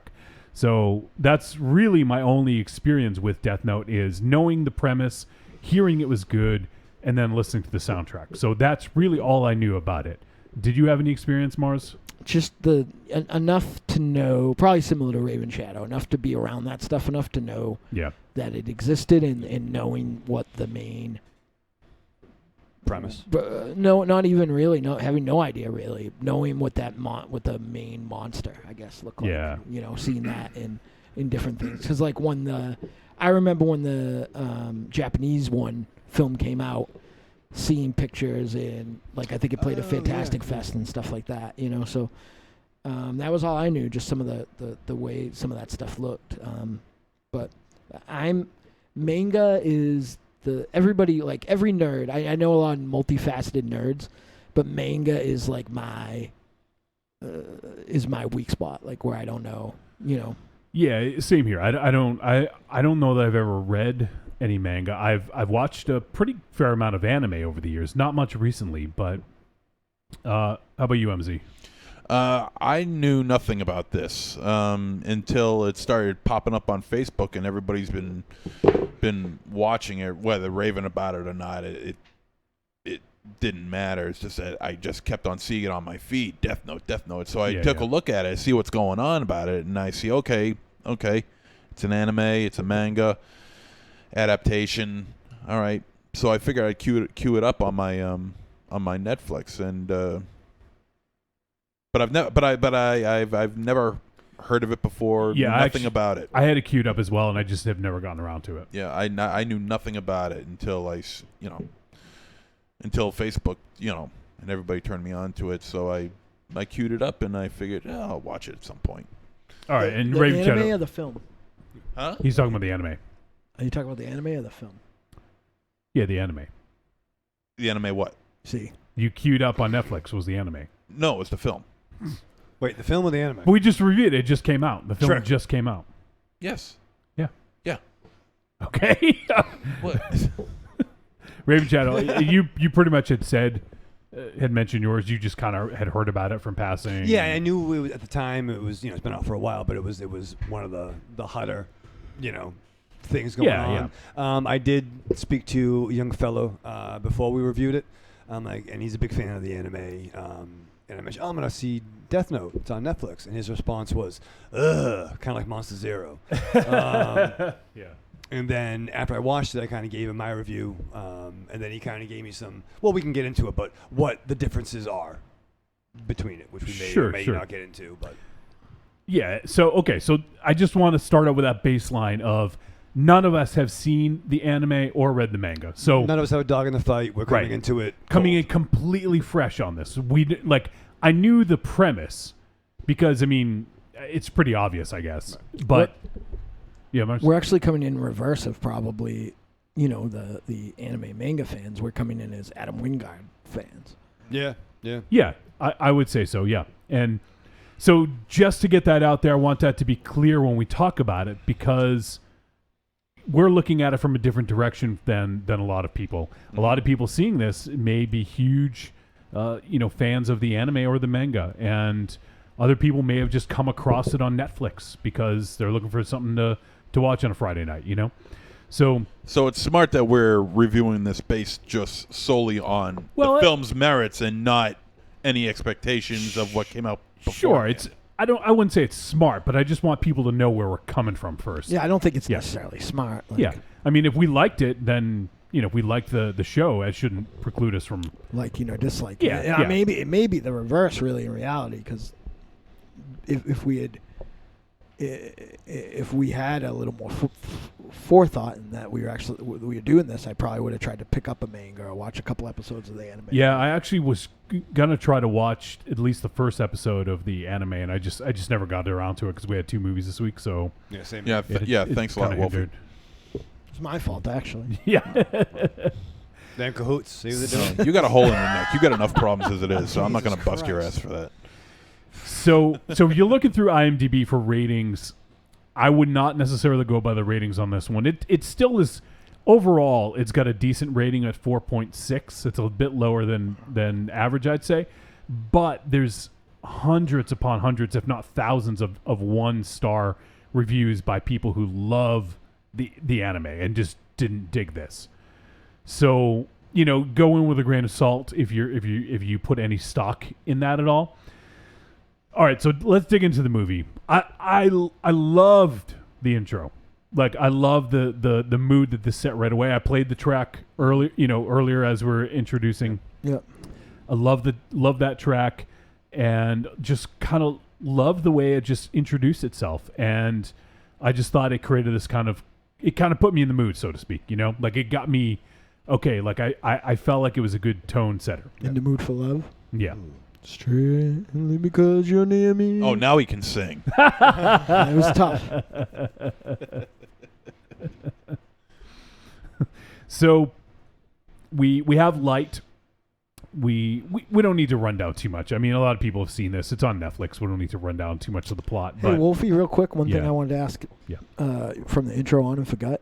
Was there a lot of whitewash complaining about this in the Yeah, early there was, production? yeah, I didn't yeah. see any. I see that stuff. I don't if you unnecessarily. read any of the IMDb reviews, I'd say half of them say whitewash. Like I feel it's like people complaining about remakes to me to a degree. I think that in some elements, like it bothers me when the story is a certain way.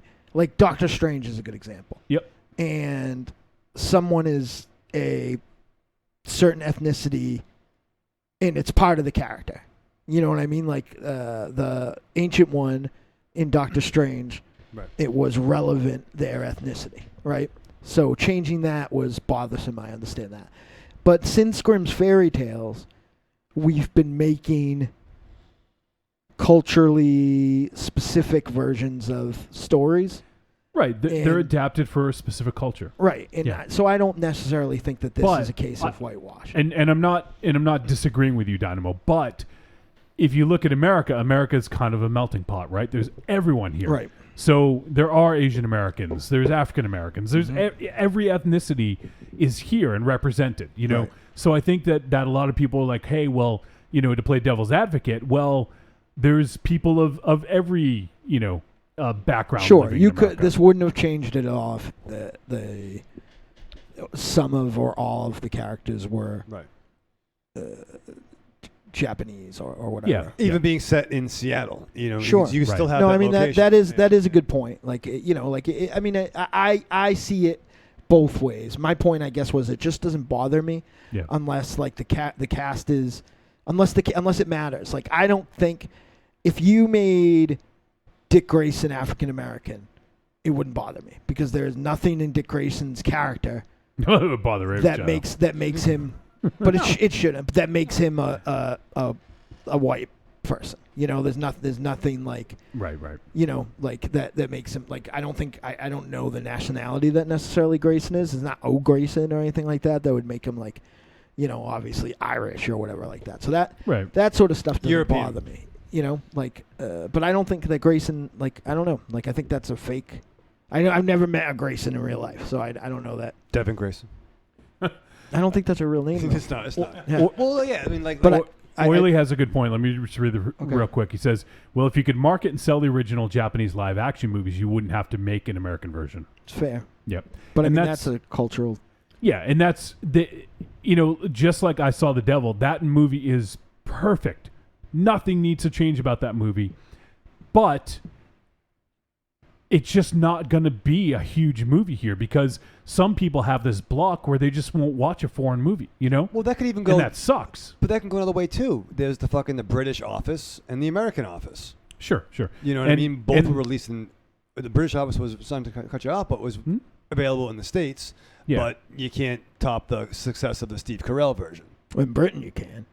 Well, I mean, in the States, well, America, man. Yeah. Honestly, I watched the whole run of The Office, the American Office, and then I went back to watch the British one. It's way different. Yeah, Okay, fair. that's something that totally And that is a works. cultural thing because that's British humor. Right. It's you can't compare them. So I totally agree. I think that remaking things for a different culture I think is important because it's never going to get that penetration that it would otherwise. Right. Because they don't know the star or they don't understand the language. People, I mean, I don't want to pick on you, Raven Shadow, but I know you're not crazy about subtitles, right? Like for the most part. No, I'm fine with subtitles. Okay, I'm sorry. No, I don't know where that. I think you had made comments before that made me think that you didn't care for them. But Yeah, probably bad movies, but okay, fair enough. But I mean, I just think it's one of those things where even the whitewashing element of it, right? Like I understand if that's somebody's hill that they're adamant of dying on, but like, you know, I don't know, Seven Samurai and Magnificent Seven are like 1A and 1B, right? Like both of those are amazing, and Yeah. they're both culturally specific to, you know, like a time in a really fetishized time in both those cultures' histories. Yeah. And they are both brilliant.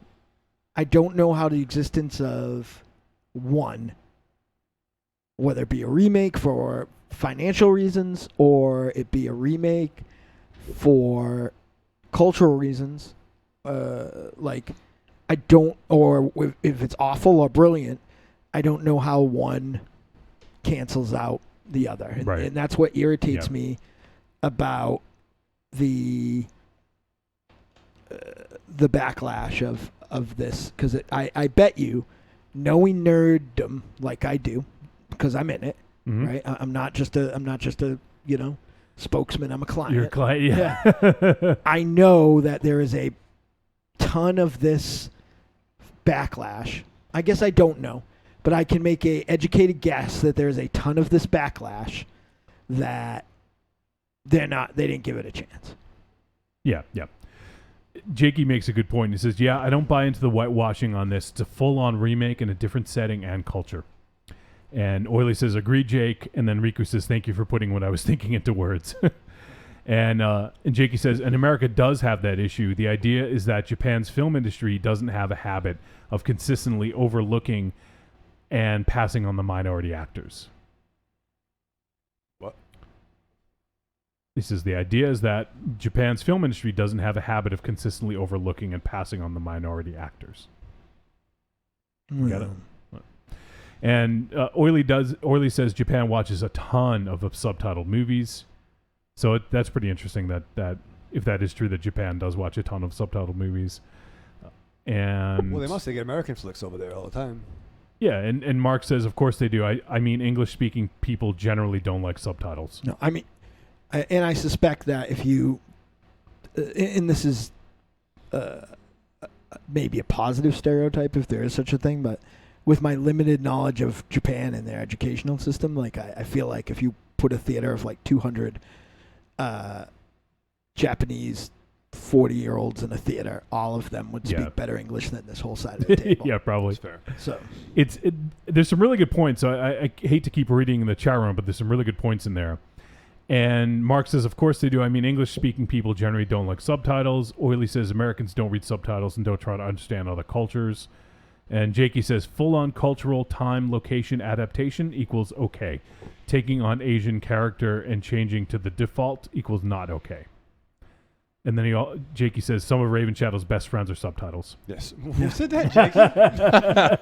yeah, I mean, I everybody has their like thing that bothers them. Like what I said, like if it matters what nationality or color or whatever else that the character is, as long as it's still that character.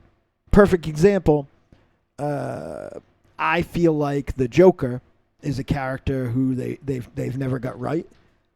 But it's not because of necessarily how they look. It's because, like, I feel like that character is a certain thing, and they just haven't hit that one thing. You would be able to do the other things that they did, like the dumb shit Heath Ledger did. You'd be able to do it if you would hit any of those other things. But, like, I feel like it's not like what the character looks like. I don't expect anybody to look like that character. There's maybe only 3 or 4 people that I could think of ever that could. It's a matter of what the character is. If Dick Grayson was still Dick Grayson and Wally West was still Wally West, I wouldn't care what color or nationality they were, but yeah, I think it's a slip again, like if that's going to be somebody's hill to die on, like yeah. And final thing from the chat room, and we'll just get to discussing this. Drive Jacket Mark says, if I put on a movie with subs, generally it's shot down. And so he's, in Australia. And he says, even if a great action movie like The Raid, then that person's not your friend anymore. I agree. I've said this multiple times on the show, but the Raid is always the sneaky one that I'll try to show people, because I've watched it 45 minutes in or so and not realized that the subtitles weren't on. Yeah. So okay, so let's dive into this flick. So we've set it up enough. I think people know where we're coming from and kind of our take on, like the whole whitewashing thing and, the adaptation. So this is a cultural remake. It's done here for American audiences, or I'm sure not just American audiences, but that was the goal, I think. Geared towards an American audience. Yes. So I'm just gonna come out here. I'm gonna put my balls on the table. I fucking love this movie. Wow. I don't know, like, I loved it. I actually watched like the first quarter of it again yesterday because I really enjoyed it. And I think that it once again, just knowing the idea of the premise, I think that this was distilled down fairly well. I don't know the intricacies of it. Like, right. I never heard anyone talk about Elle or Akira or things like that. But like, this presents a really interesting concept and takes it to a level I didn't think it would go to. And it really kind of gets you thinking about it. And I love movies that do that, where it's not like, it's not trying to be something so smart for, smarter than it should, but it presents this cool concept, runs with it, pushes it to see how far they can take it. And I think it's a really good conversation point of, would you do this if you had the ability to? Like, or even if you didn't, is this something that would be good for the world? I think it brings up some really interesting talking points. Well, I think the answer to those is yes and yes. Well, I mean, everyone's got their own thoughts about it. Well, with me, it'd be yes and yes. I wouldn't do it. I would. Who would you kill? Oh, Jesus. The jock I don't even know. 7th grade. Mrs. Tremblay, my study hall teacher, wouldn't let me play Transformers. You know what? Just for that, you're going to be on the list. God damn it. You're on the list. You made the list, buddy. No, I mean, the fact that I know absolutely nothing about Death Note, and there could be characters in this movie that don't even exist in the original show or manga, for all we know. So, with that said, I think the hatred toward this film could be justified if that was the case. But what we have here is a pretty well together well put together film. There is some plot holes that I just didn't understand. Maybe it has to do with the running time that Wingard wanted to present, and just maybe cut them all out entirely. I don't know, but I think what we have here is a pretty decent little flick. I especially like what the hell's his name? Ryuk. Yep. I really got a kick out of him. I think I really enjoyed the way he looked. I think he had a very interesting look. Yeah. He had a very dark sense of humor, which I totally enjoyed. And has a penchant for apples, which I'm sure Wolfenstein likes. So, well, the thing I liked best was Willem Dafoe. Yeah. Like, he was a fucking perfect voice for this, I thought. I think so too. I think Willem Dafoe did a really good job with this voice. I think the standout performance is by Lakeith. What's his name? Lakeith Stanfield. Stanfield, yeah. I think he was. I think this guy's performance was very, very good. Oh, he was great. He was in Get Out. He was the one in Get Out, that got kidnapped at the beginning. Right. And then later on, he was the one that was wearing the hat and was like, he's the one that when he took the photo in the flash, he kind of had that. Yeah. And I thought he was, and that was a good performance by him in that movie as well. Yeah. So props to Lakeith on his performance here. I was a bit thrown off a little bit by how easily he took on not just him but also Mia. How quickly they took on the power that was presented to them. Well, once you see it work, right? Like, what are you gonna fucking do? Like, I've seen a lot of people say that, but like, no, I understand. He saw Montezero, a giant fucking demon, walks in the room and tells you shit. Mm-hmm. Are you going to be like, I have to think about this? No. You already fucking decided you were going to kill people without the demon. No. Yeah, but that's me. You know, we're talking about a different character here who is totally not like me. He's less crazy than you. He's less crazy. Yes. No, I just think it was kind of unusual that he took on to it so easily. I mean, the opportunity was there. It presented itself to him. Gave him multiple times to say, you could stop this. You know, he wasn't forcing his hand. You know, it wasn't like if you give this up,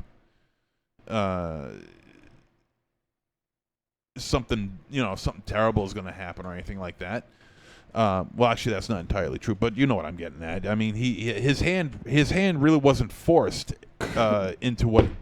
It wasn't forced into what he was doing. Could be a victim of circumstance. No, I'm trying to think of the right word. Squishing this from its epic length to 90 minutes, though, right? Well, that's what I thought too. I mean, I kind of watched it like in an odd way, without having the preconceived. Sober. Yeah, it's fucking weird. It's bumming me out. I kind of watched a little bit, seeing what they might have changed, or I kind of like looked for stuff that maybe people would like. If I was close to this, I'd be pissed off about. In a weird way, I don't know why I did that, but I think definitely that jump from newbie trying to understand the power to, the persona he became was definitely hell. It was fucking 3 movies in Japan, right? They put it into 1. Well, I don't know how long it took. Yeah. I mean, it was. I don't know how many movies Death Note was. Death Note multiple films? It was 3. Yeah, there was 3. Yeah, 3 yeah. movies. It was also the manga, the anime too. Which Wolfie said was 12 hours in itself. So, yeah. 13 hours. Something. Yeah, 13. Yeah. But I don't know. Like, I don't know where things fell. But like, it was. I think Adam Wingard tried to handle this in a way with the knowledge that it wasn't going to work, right? So he sort of took like, and this is a film I don't like, and I assure you I'm not tipping my hand about this one, but it sort of tried to take like a more ethereal Donnie Darko sort of handling of this subject matter to try to gloss over stuff like that didn't necessarily work. I don't have a problem with how fast he took to it, because he was obviously very disenfranchised and like kind of at a point where he was like, fuck it. Right. I don't have a problem with how fast she took to it, because she was obviously all about trying to help the disenfranchised and kind of, didn't fit into her own spot. Yeah. But if I mean, Wingard's a smart man. He's a smart director. Why would he feel the need to direct a film like this if he knew it wasn't going to work? Well, because there's a way to, because to a degree. I mean, outside of maybe getting his name out there. To a degree, he did make it work, though. If you're just watching this as someone off the street and not trying to pick it apart, you're probably not gonna scoff too much at that leap of logic. I mean, I think of the three things that you cited, only one of them I think are super valid anyway. I mean, everybody has the right to their opinion, but I think it was very obvious why he jumped on the boat. It's the same thing as if you gave him a gun and said that he could shoot that kid who just knocked him out and was torturing a young girl outside the window and wouldn't get caught, would you? I think you're being distracted in reverse how most people are. Most people are going to be distracted by some of these plot holes, not be distracted from some of these plot holes because of the prestidigitation of the supernatural element. You're trying to put logic to the supernatural element of it, so you're overthinking some of these things. Like when we meet her, she's defending a nerd, and then someone gives her the opportunity to right the wrongs of the world on a grand scale. Mm-hmm. Like how much choice do you need? Like how long do you need to mull it over? And I think that there was some interesting characterization with her in the beginning, like when she's cheering, doing the cheerleading stuff, like she's smoking a butt. Yes. Yeah. She's like completely disinterested. Like Bad girl. I just thought that there was some nice little touches in kind of her introduction. I mean, I get what Dynamo's saying. I just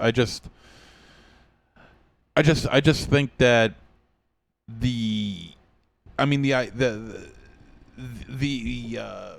idea is presented to you to take care of, to kill off whoever you want, and which was mostly, bad people. Yeah, criminals mostly. Criminals. Doesn't have to be though. Could have been anybody. Yeah. True. Well, True. a bully and a person who killed his mom. And also, it's weird how this. I found it kind of weird how this whole thing played itself out, where he was being, Kira saves and all this other stuff, and and because all these people are dying, like what was the count? Like 400 people at that time. 4 or 5, something like that. Something like that. In a short amount of time, 400, 500 people were dying, and what I have a hard time understanding is that this is obviously a creature, Ryuk, right? Ryuk, yeah. Ryuk, who has obviously been around for a number of centuries. I mean, this is not something that just came out of nowhere. This is a creature that's been around. I'm guessing here. Well, I for think a number of he's centuries. a death devil or something like that, right? All right, so he's been around probably since the beginning of time. And well, I'm not sure about that. Maybe someone who's read the anime might have more information, the manga. But I think I read somewhere that Ryuk was the first person to own the Death Note. Okay, so the Death Note's got to be around for quite a long time as well. Around, yeah. And so through recorded history, none of this has ever taken place. Maybe unexplained murderers, but in the past, past recorded history, no one has ever treated this book the way don't know. character. How many people just died in Houston? Well, the thing is, Kira did that. Well, no, what I'm saying, how do you know? Like, that's the kind of thing. How many? Well, we don't know because they're all accidents. They all seemingly were accidents. What about so it the could have been plane anyone that disappeared a couple of years ago? Like all those people died. Like, you don't know. The expectation is, again, you're seeing the murder like like Murder She Wrote. You're seeing it knowing, or a CSI rather. You're seeing it knowing who committed the murder. You're not seeing it the way that somebody would have no idea saw it. So try to apply it to Unsolved Mysteries. Yeah. I'm Not getting that other show. I'm getting scared already, Johnny. Unsolved mysteries that we know about, like that plane disappearing, or like, just like a million fucking weird. No, you're things making happen, sense. Or people No. that have disappeared and don't know. You know what I mean? Like No, I get it. You're making sense. Whitey Bulger until recently. You know, like You're making sense. No, you're making sense. But what I'm saying is that what I want to add to my argument is the fact that this is all happening in an area, in a confined area. This is not happening no, it's not. all around the world. It did. It happened in Japan. Is where that house that triad house where all those people were dead. That was in a different country.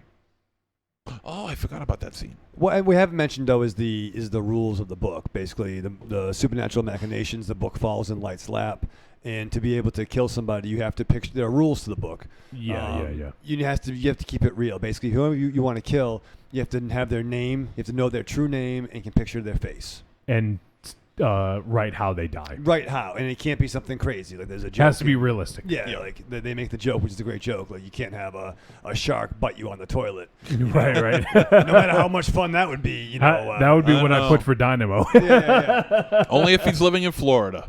So I mean, at first we kind of see a lot of like Final Destination type things going on, accidents. But then he gets on a larger scale, Yeah, which that's what I find the most interesting.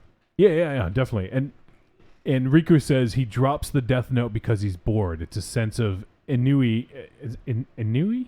Yeah, what's that word mean? ENNUI. Yeah. Ennui. Ennui. That starts the plot. So apparently Ryuk was, I don't know if he was the previous owner. I but figured he was like the guardian of it. He passes it. Yeah. down. And I mean, like the reason to not use the power, maybe because someone that looks like fucking not Riku. What's his name? Ryuk. Ryuk.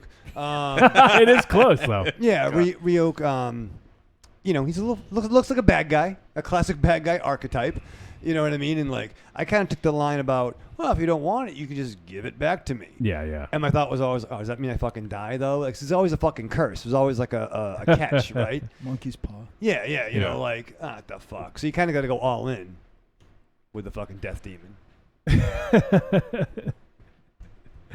So, so Light gets the death note. He gets visited by Ryuk, finds out kind of about it. He tells him, he had this encounter with a bully. Tells him to write his name down, and watch. good. And then you see, like, I thought that first death was pretty awesome too, with the was good. fucking ladder. Yeah. Look real good, and it's just, I think it's just for me. My first thought was, it reminded me a little bit of, I mean, this has been done before, but the one it reminded me of was 100 Bullets. Kind of like where you get this get out of jail free card where you get a gun, 100 bullets, can't be traced, you can't be caught.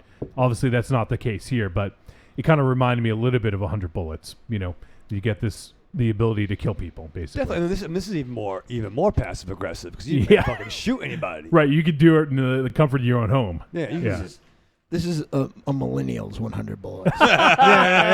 yeah. It's like fucking, fucking death book. You go on a fucking app to fucking kill somebody or some fucking shit. Are you 19 to 30 and feel like guns are just too heavy? Try a pencil. Yeah. Now you could just kill people by writing their name. Yeah. Back in my day, we shot people for real. Of course, if that was really happening, like people would be like, "This is not an app." Yeah. And honestly, when the movie first... Can I have Death Note on Kindle, please? Is that even still a thing? Yes.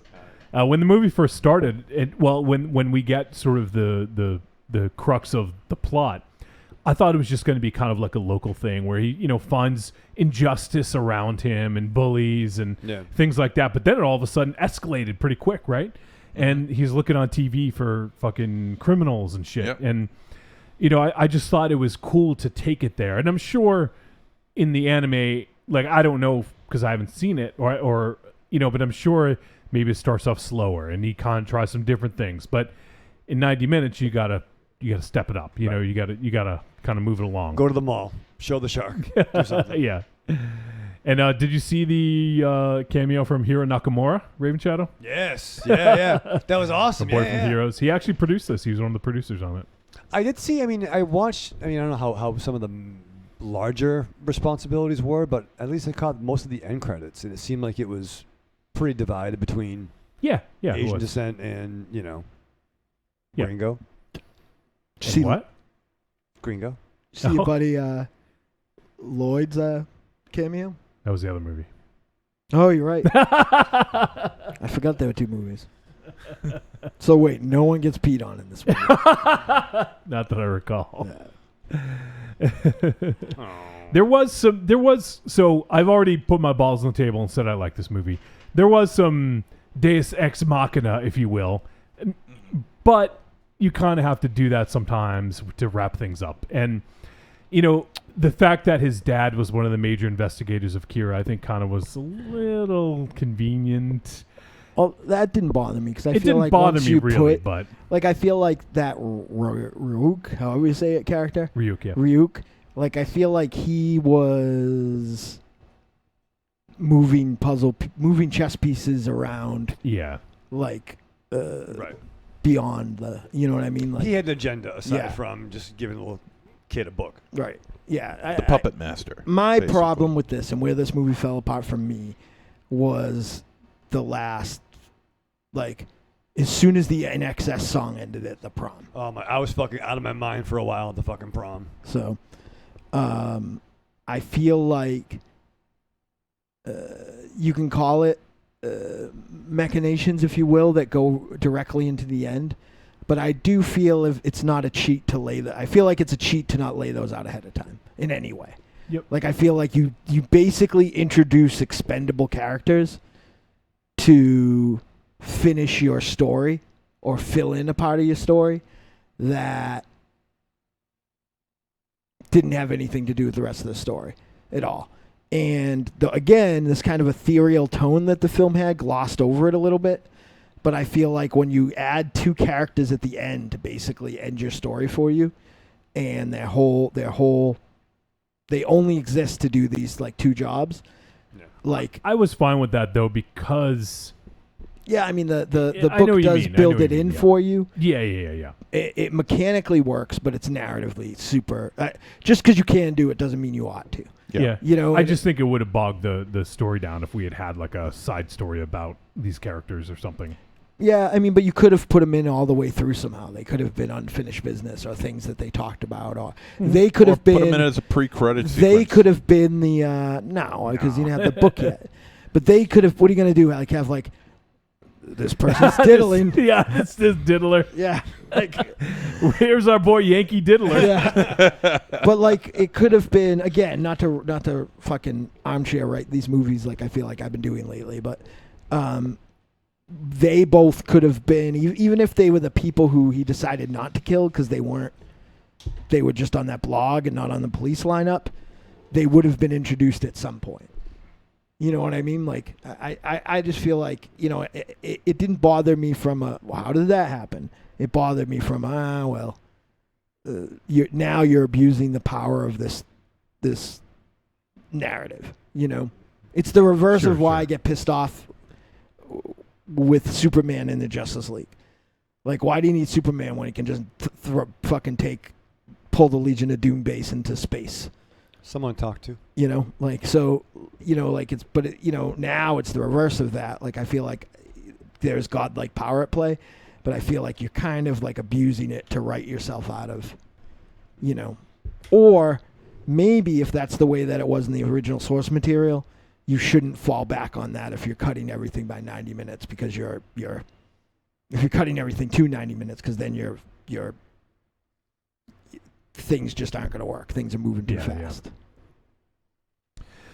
Yeah, and you know, so there was some of that, like I said, the Deus Ex Machina, which it's like, okay, these things happened. It makes it a little convenient in the end, but overall, like those things didn't take away from the movie for me. No. And I don't know, like this, I really had no preconceived notions. I had no idea what I was going to think about this movie, and I ended up just right from the get-go was sucked into it and really was invested in what was going on. And I thought the performances were good. I thought the acting, was good. The score was great. I thought the direction in this was really tight. I think Adam Wingard did a really nice job in directing it. So for me, all the pieces worked, and it didn't. As we talk about, and we've talked with El Goro, is once you're engaged, you kind of don't see those warts. The things that may bug other people because you're just really tuned into what's going on the screen, and that's what happened for me. Was I was really tuned into what was going on, and it just was almost like a roller coaster ride where I just really enjoyed the entirety of the film. And then when it ended, even though there were some things that were like, I don't disagree with you, Mars. I think that some of that stuff, they could have done it better. But it didn't bug me enough to take away from my enjoyment of the movie. And I think overall, I think they did a really nice job with this. Well, no movie is 100% perfect. I mean, it just shows... No movie is 100% perfect. Empire Strikes Back. 2001. Oh, for Christ's sake. Big Trouble in Little China. I'm trying to make a point here. Shut the hell up, all of you. Star Wars. Star Wars. Fuck you. No movie is 100% perfect, and it just goes to show. Butt Crack is a great flick, and it just does. The imperfections only show, are the strength of how strong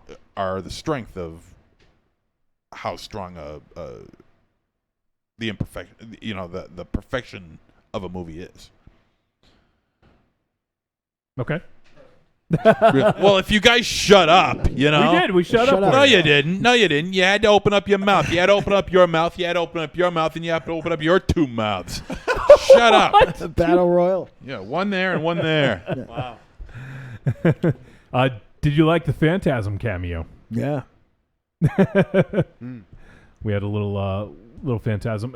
I got to say that Margaret Qualley, the actress who played Mia, she reminded me a lot of a young Jennifer Connelly. Me too. Yeah. I liked Elle. I thought he was dope. I know you said you liked Elle. Yeah. No, I said I liked Elle. Oh, I'm sorry. Okay. No. He seemed Raven Shadow did too. Yeah. I could fucking like him too. I really like the interaction between him and Light. I thought those were some really cool scenes. In the diner. Those are like the scenes like what you'd expect from like a hero and his super and the arch nemesis. Yeah. Like where they finally get together and they have that scene. So that scene when he's in the coffee shop, I think it was, I thought was really cool, So I really thought that they did a good job of separating them, but having those scenes together be really impactful. Yeah. Not since the days of Smokey and the Bandit when they were in the Choke and Puke. And the Bandit and Smokey were in there talking. There's that, and there's the scene in Heat with Bobby D and Pacino. Except you saw both those actors in the same frame, which they weren't in Heat because they hated each other, I guess. That's true. I think so, yeah. No, I heard Jakey and them talk about it really? and did a little research. Oily says death metal t-shirt film criticism. Nate Wolf could aesthetically play a good Joker, I think. But I can see that, I think. But this Nat Wolf is the star who played Light. Oh, yeah. This movie, way to research. I'm like, who's this? I know Nate. Yeah, this Nate movie. the Snake. Just like I don't know. I wanted to love this movie because I haven't seen an outcry of hate like this since those ding-dongs that were so fucking butthurt over the Texas Chainsaw Massacre remake. Like literally fucking furious out of their fucking mind. That hated something to the point where, I don't know, like not to ape on something Mr. Chris actually said earlier on the OTC Top 500, but don't fucking tell me something is the worst movie of all time till you've watched Dear God No. Yeah. Like, this is the worst fucking abortion of a movie of all time. Watch Evolution. Yeah. And then tell me about a fucking abortion. Like, so for starters... Kuso. Throw that little gem on. And for starters, people were just using, like, terrible rhetoric and saying, like, outrageous things and, you know what I mean? Like,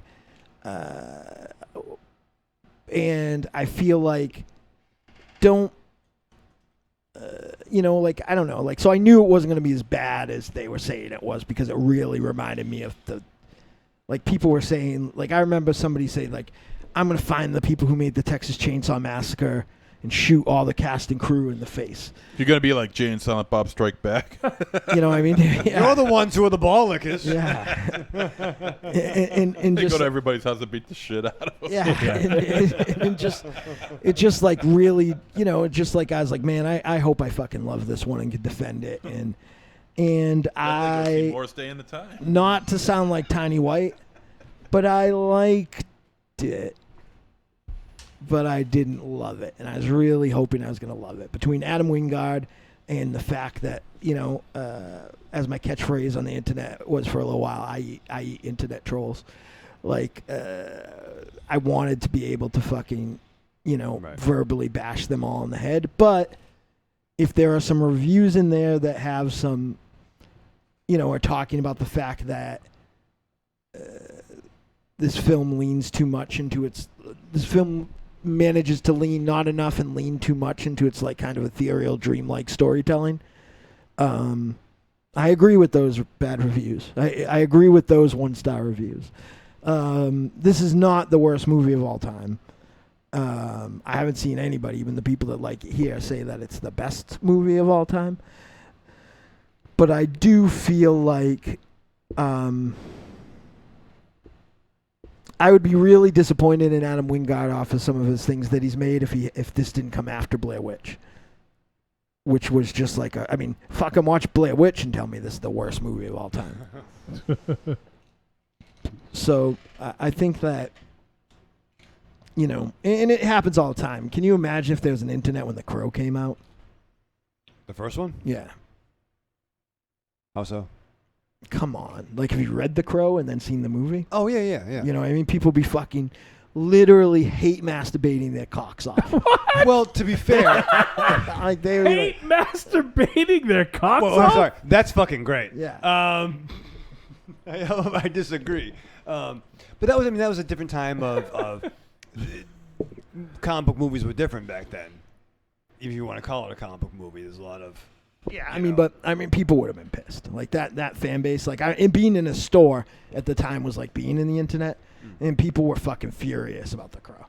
Like I just, I was in, I don't know, just in high school maybe, and like just started working at the funny book store, and like those fucking,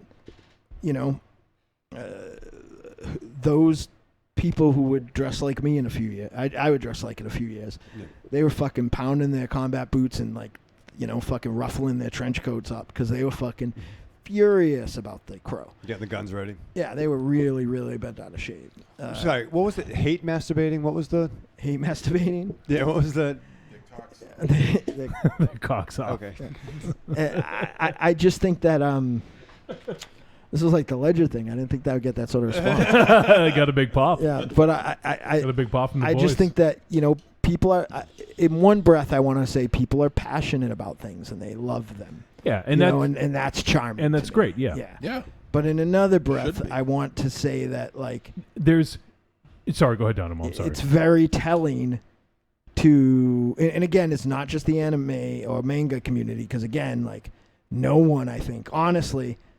I think horror fans have shown fairly consistently that they are the least fucking patient and tolerant of change, or have the least... I mean, at least Death Note is one thing, and they fucked up this one thing, and they didn't make it work. Like, again, when people were mad about Texas Chainsaw Massacre, like, that fucking remake, in my opinion, is better than anyone other than the first one.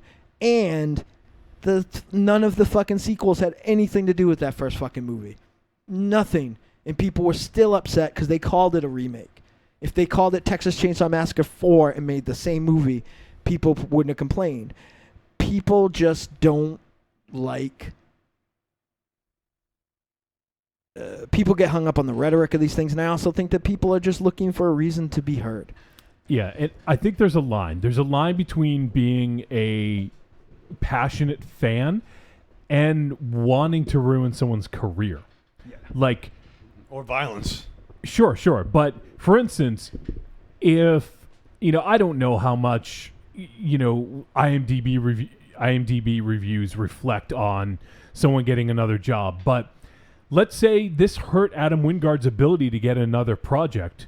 Like, that would suck if people are like, oh, well, your film was so badly reviewed that I don't know if we could hire you, and to but it never stopped Uwe Boll. I understand, and I know I'm maybe being a bit dramatic because I don't know that, financiers are probably not looking at IMDb and reading the reviews. But I'm just saying that, like, some of these people really probably want Adam Wingard to never make another movie because he ruined something that they fucking love. But so I think there is a fine line between being a passionate fan and wanting to actually hurt someone and take money out of their pocket, so to speak, Well, I mean, I'm curious to see how he got this gig. Like, why did he choose this? He's a good director, and why wouldn't you? No, but I wonder, This is a huge movie. Like, Yeah. Is he a fan of Death Note? I don't know. But on IMDb, once again, put as much stock as you want in this. This was one of the 5 most talked about movies on IMDb for the last week, and that includes Star Wars and like some of the other big movies.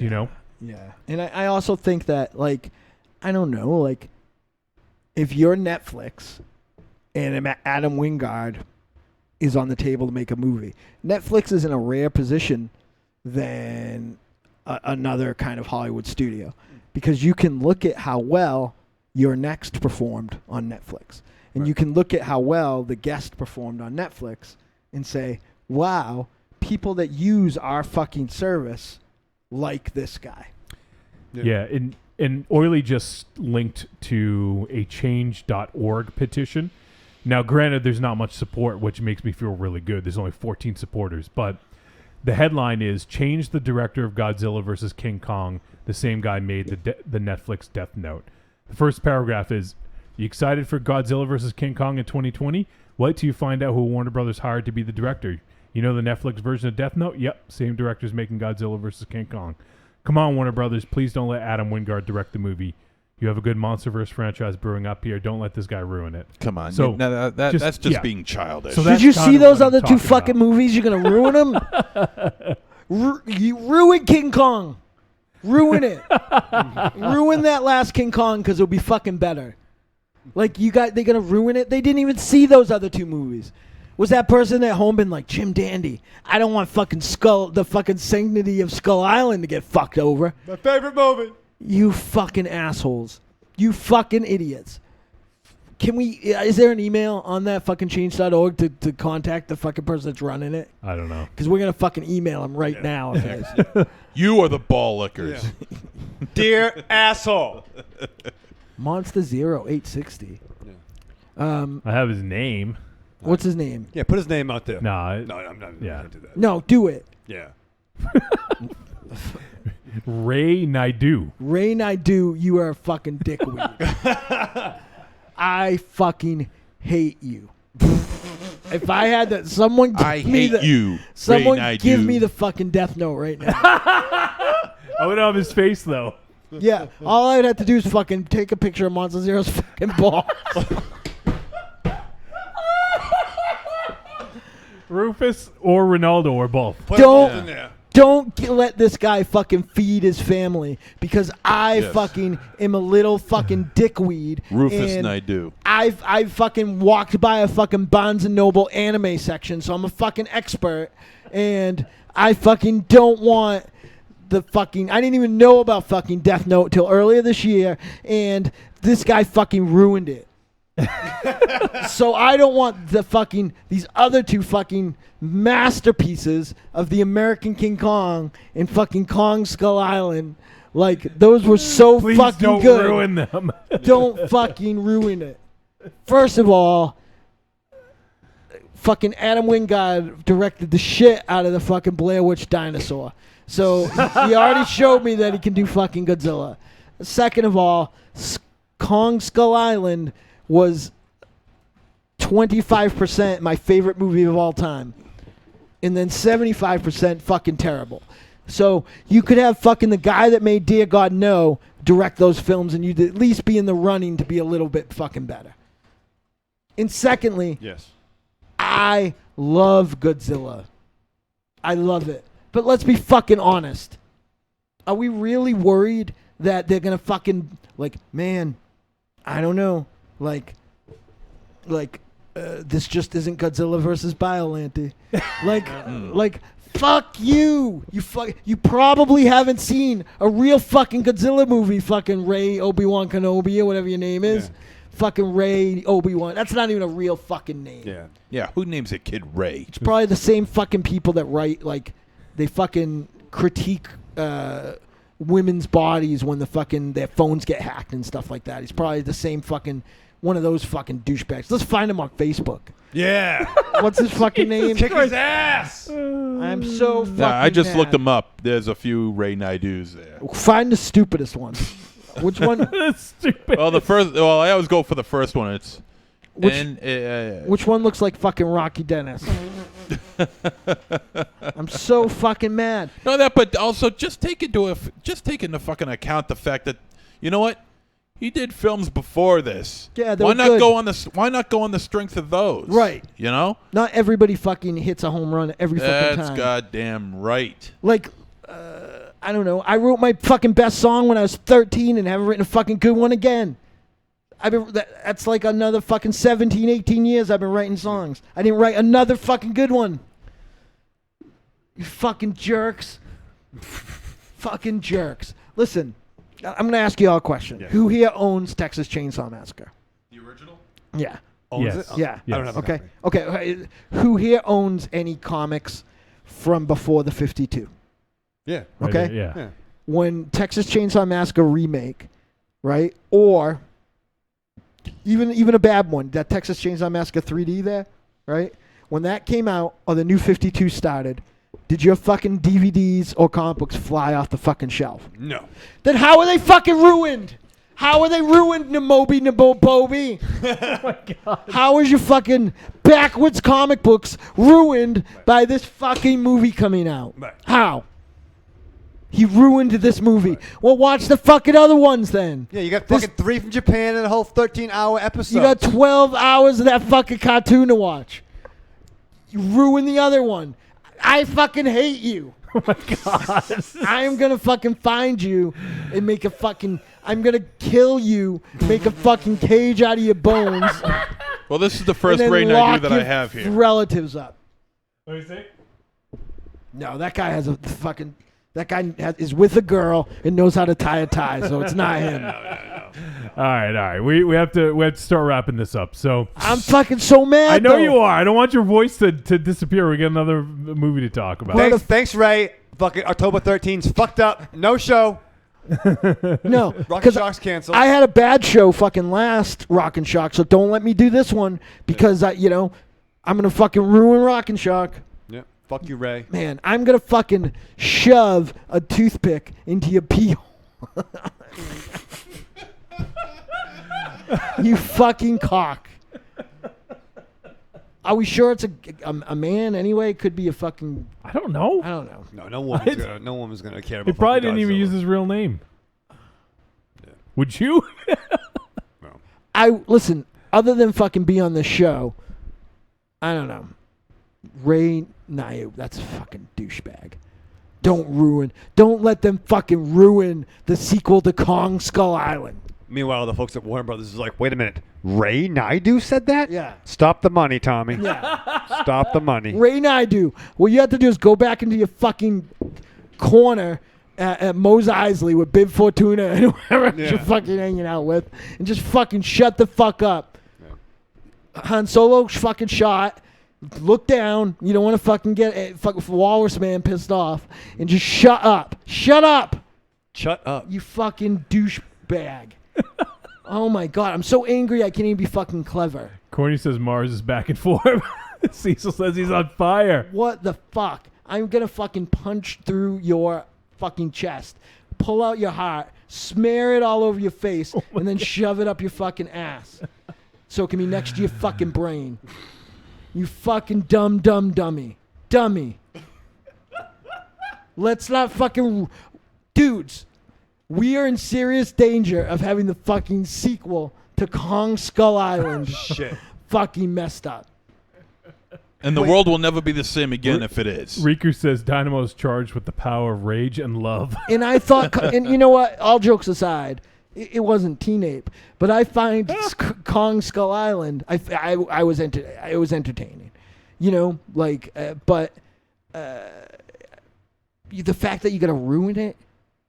So the Matthew Broderick version didn't ruin Godzilla? Yeah, no kidding. Guys, don't let them make Citizens on Patrol because they're going to fuck up those other fucking Police Academy movies. All right. I don't think I could do the rest of the show. I know. That's why I'm trying to step in. One thing before... And by the way, Dr. Zevia, bad idea. This fucking tastes like... Dr. Zevia. Dr. Zevia tastes like fucking racism. It's the fucking worst. What does racism taste like? Bad. Dr. Zevia, 0-calorie cola. Yeah. Wait, this is not for you at all. There's no sugar. There's no artificial sweeteners. It's fucking bad. It's like a fucking internment camp in every drink. I can taste the Auschwitz. That's good. I could feel the Auschwitz in my nose. Oh my god. That's nice. That's fucking It's tickling my nose. But I open it. I open it, so I'm gonna fucking finish it. Nice. You're a fucking professional. Yeah. But fucking, I was being quiet. I was letting everybody talk. But fucking Obi-Wan Kenobi or whatever his name is, Fucked it up for everybody. ruined it. I'm sorry if that's some sort of an ethnic name that I don't understand and that I'm saying improperly and sound like a dumb American. But if it is, you're a disgrace to your fucking race. Nobu Dick faces. Naibu Wong can blow me. Yeah. You 14. Who can we see who the other fucking 13 assholes are? So 12 his because family. yeah, it's fucking Mom Kaiwobi. Noob Cybot. Fucking, I'm being inappropriate. I'll never be on the Cult of Muscle again. They're gonna pull my Punch Farm segment, and all because of this fucking guy. Corny says he can't breathe. Apparently people are digging this segment. So thanks to Willie for posting it. Stupid fucking Dr. Zevia. All right. The last thing I have to say is I really like the chase scene in this. Oh yeah. See, I was kind of zoning out a little bit. I'm like, all right, let's look at my phone. But that chase sequence was fucking dope. I thought that was good. And I wonder if the way it was kind of lit, if that was part of the anime or whatnot, or tried to add some colors. If you remember the guest, he used some bold colors. So that's true. Yeah. I think it's just a Wingard thing. Or it could be I mean, I don't know. I've never read the manga. So, all right. Well, let's head to a verdict on this one. Trick or treat, baby. I wonder if people would say you're a trick or a treat. Trick or treat, motherfucker. I had the wrong... Somebody get a new producer. All right, it is verdict time. We're going to let you know whether this flick is a trick or a treat. And any final thoughts we may have, Raven Shadow. On the fence? Yeah. And I like this. I enjoyed it for what it was. I like this. Yeah, it's kind of where I'm at. I do know from what I was talking to my young colleague, the ending was different, which I did like the ending for the flick at least, and I did like the dad.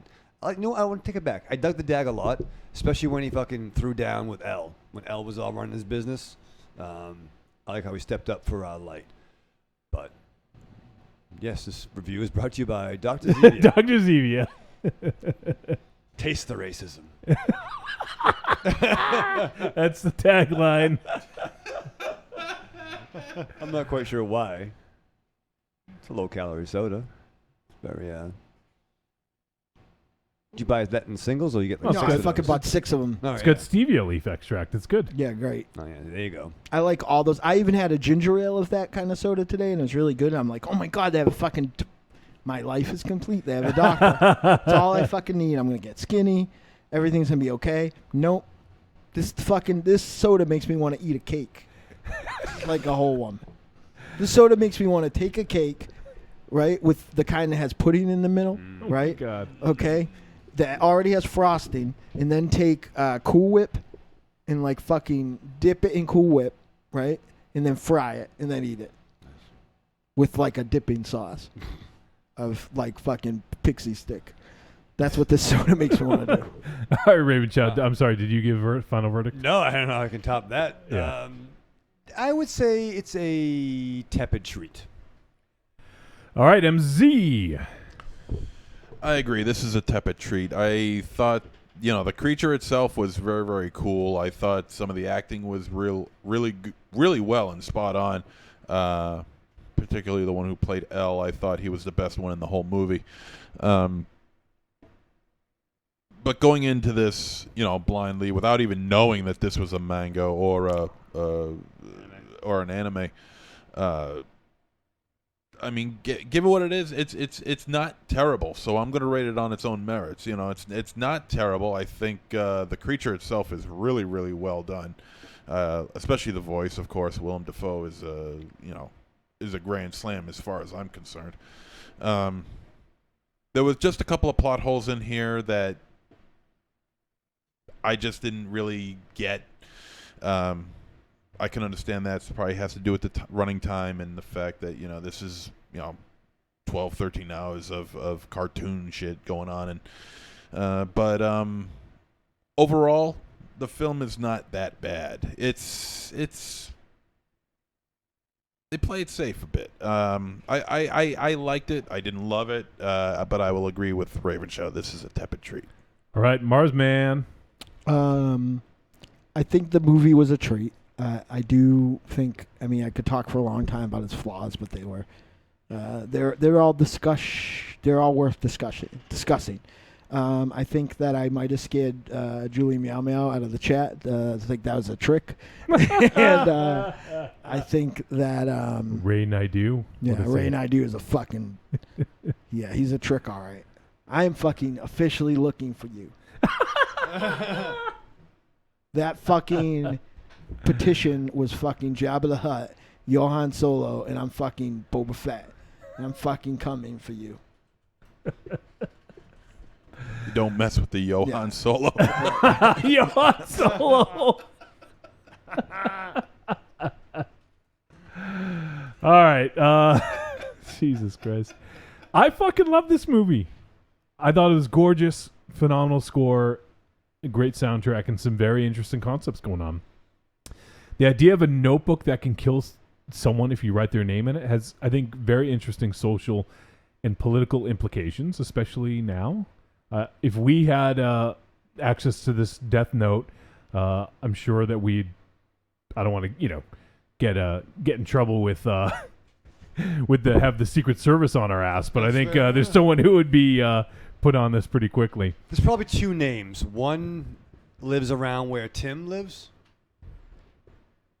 and then one lives. I mean, a death plate. I was wondering, what is it? People live long lives? Yeah, I don't want anybody to die. I want it all. Oh, so Dynamo started a death plate. Yeah, nice. He has Monster Zero. Yes. Ryuk. Apples Jones. And LT. Well, Lawrence Taylor. I think it's L and then it's Jesus. Is that a cross? Yeah. Who is that, Mars? I'm fascinated.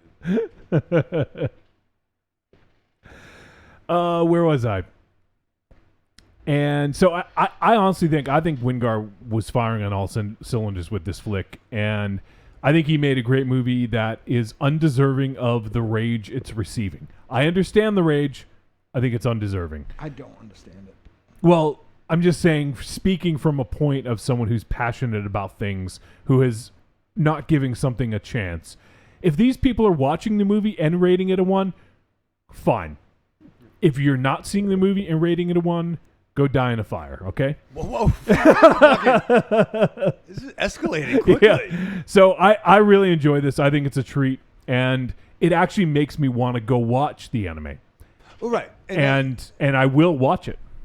And I think, if anything, if you don't like an adaptation of something, if it gets people to check out the source material, that's still a win, right? And I would say, I much like other people here, I wanted to grab the manga.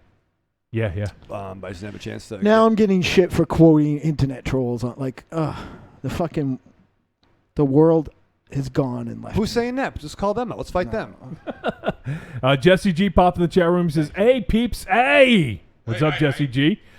All right, so that is going to do it for our review of Death Note. It's on Netflix. You can basically watch it for free. I would actually love to get some more conversation going on this. So if you guys have history with Death Note, whether it's the anime or the manga, and you've seen this, let us know what you think. Feel free to send us voicemail, email. I'd be curious to check out some other opinions on this. And which one do we got? Do we pick which one we're doing next week, Mars? Did you decide? Which one does Nayo Bio hate? What? Which one does that guy hate? I want to do that one. Oh, Ray Naidu? I don't know. All right, we'll talk about it on the break, and then we'll decide which movie we're going to do next week and let you know in just a few moments. Let me get something queued up. I forgot to get the break queued up. But we're going to come back in just a few moments, and we are going to discuss the Transfiguration. It'll have to be a relatively quick review. We still have voicemail to go, and we talked a lot about Death Note. So we are going to take a break. We'll be back in just a couple minutes. We'll be back in 2 and 2, as MZ likes to say, and we're going to talk about Transfiguration. The following message is a paid advertisement for the Cult of Muscle podcast. The Cult of Muscle. You're either in it or you're dead. It's the dawning of a new age. The halls of Valhalla have been shuttered. The heroes of yore have either retreated to the shadows or taken to capering for the amusement of the small folk. Their past glories a distant memory. The barbells have been torn from their once puma-strong grips. The beards shorn from their square jaws, only to be transplanted onto flannel-clad, puny weaklings with fingers barely powerful enough to strum a ukulele. The time has come, my brothers, to restore order from the chaos. No longer will our heroes be forgotten. No longer will their great deeds be viewed through a foggy lens of irony. Hear now our rallying cry as we scream it from the mountaintops, as we bellow it from iTunes and Libsyn and Facebook. It's time to join the cult, my brothers. So don your cloaks and enter the Cult of Muscle.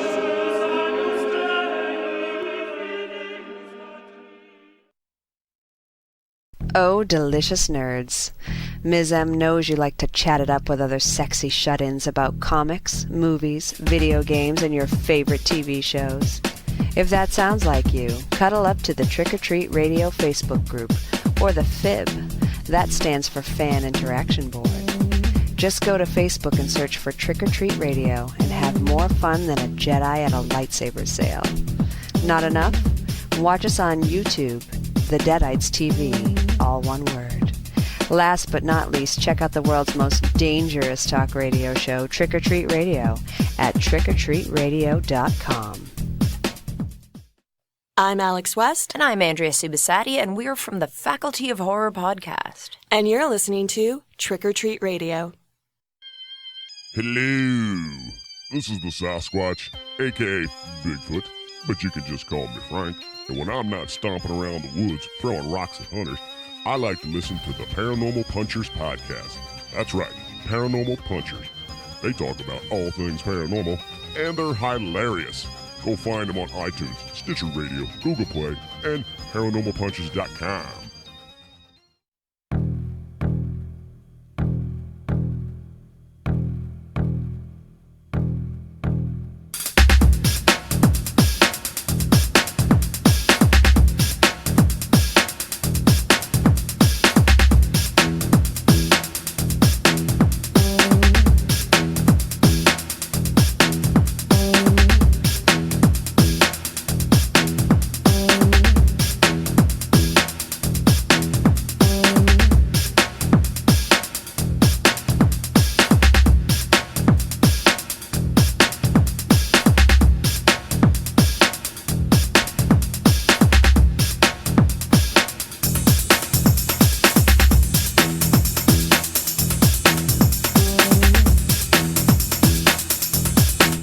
right, we are back on Trick or Treat Radio.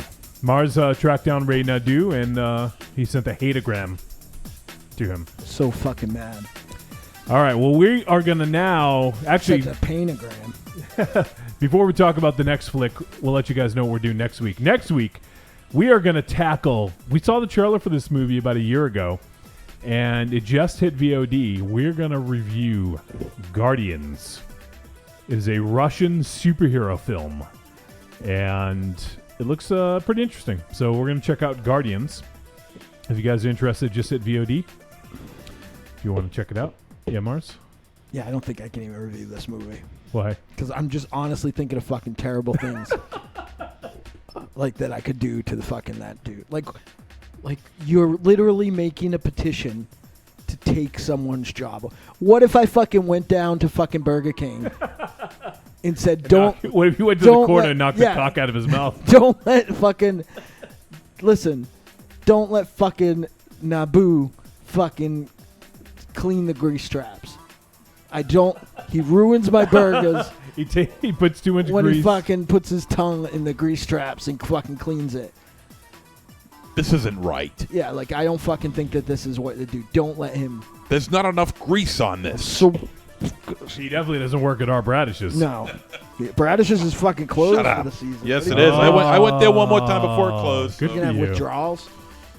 I'm gonna have heavy withdrawals during this this low time of no Art British weed. Swirls and Scoops is still open though. Yes, it is. Not for much longer though. All right, let's talk about the Transfiguration. It's getting late. Yeah, fucking great. I have another movie to talk about. Transfiguration from 2016. More than meets the eye. Is a drama horror. It is not rated, and it is 97 minutes long.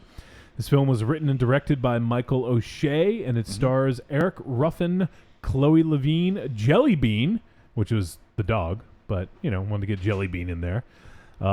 Felicia Bishop, Larry Fessenden, and it's listed in alphabetical order, so I don't know who's who. And another cameo, which we'll mention in just a few minutes, I think. So the synopsis we have: when troubled teen Milo, who has a fascination with vampire lore, meets the equally alienated Sophie, the two form a bond that begins to blur Milo's fantasy into reality.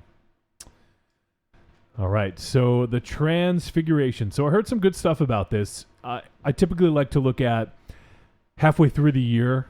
A lot of publications will release the best movies of 2017 so far. And I actually saw this appear on a few lists of that. So it had been on my radar for a few months, and it just hit VOD. And it actually hit VOD in early August and just hit Netflix. So I figured it was a good time to do a Netflix double feature with paired up with Death Note and Transfiguration. So this flick here, let me first talk about Michael O'Shea, the director. He is a first-time director. Mm-hmm. He actually went to film school, and then he worked on some music videos and industrial videos, like, for companies and stuff like that. And he just apparently was just getting sick of it. Like, he wanted to do his own thing. He was getting sick of not doing what he wanted to. And so he left the film industry and became a cab driver, a bouncer, and opened his own business where he fixed computers. And he just kind of, was just bouncing around for a bunch of years. And then he decided to get back into film. And apparently his girlfriend or wife is a producer. And so she probably helped wrangle this and get this made, which certainly helps to have someone to help with that. And so he made his first flick. And he's an older dude. I don't know exactly how old he is. Just looking at a picture, he doesn't, Yeah. He doesn't look like a young dude. I'm sorry, Michael, if you're listening, but, yeah. But he got into it. He got into the game a little late. But I think it's fucking awesome. This is his first film. And whether or not we like the film, I think this is a pretty impressive debut. And he also sent it to he made this on a pretty small budget and sent it to Cannes on a whim and got accepted. So really, that's pretty crazy. Just like, oh, well, maybe I'll send it to Cannes, and he got accepted. So Cannes! All right. So this flick is the best way to describe it, I guess, it's kind of a look at inner city life, like kind of like an urban environment. Right. And it's this kid, Milo, who is fascinated with vampire lore. He loves reading the books. He loves seeing the movies. He talked about like Martin and like all these classic Nosferatu. It was Let funny. the Right One In. Yeah. It was even funny, like when he's going to the videotapes for the first time. Oh yeah, I'm the like, Lost Boys. Yeah, and this and that, and I think if it wasn't for, I go into these try to as blind as possible. Yep. And it wasn't until you mentioned a vampire in last week where I knew it was even about a vampire. Yeah. You know, so if you didn't really know that going into it, this dude just likes vampire flicks. Yeah, and so this is, I guess, a good way to describe it would be this is kind of like cinema verite. Like it's sort of this. It almost feels like you're like the way it was filmed. It almost feels like you're kind of like a voyeur in the story, you know. So I thought that was kind of an interesting look at this because we're getting a glimpse of what's going on in Milo's life, and you know, Milo's kind of floated by. His mom committed suicide. He lives with his brother. He's doesn't live in the best area. Kind of has it rough, and I think he romanticizes vampire lore to make his existence feel sort of accepted.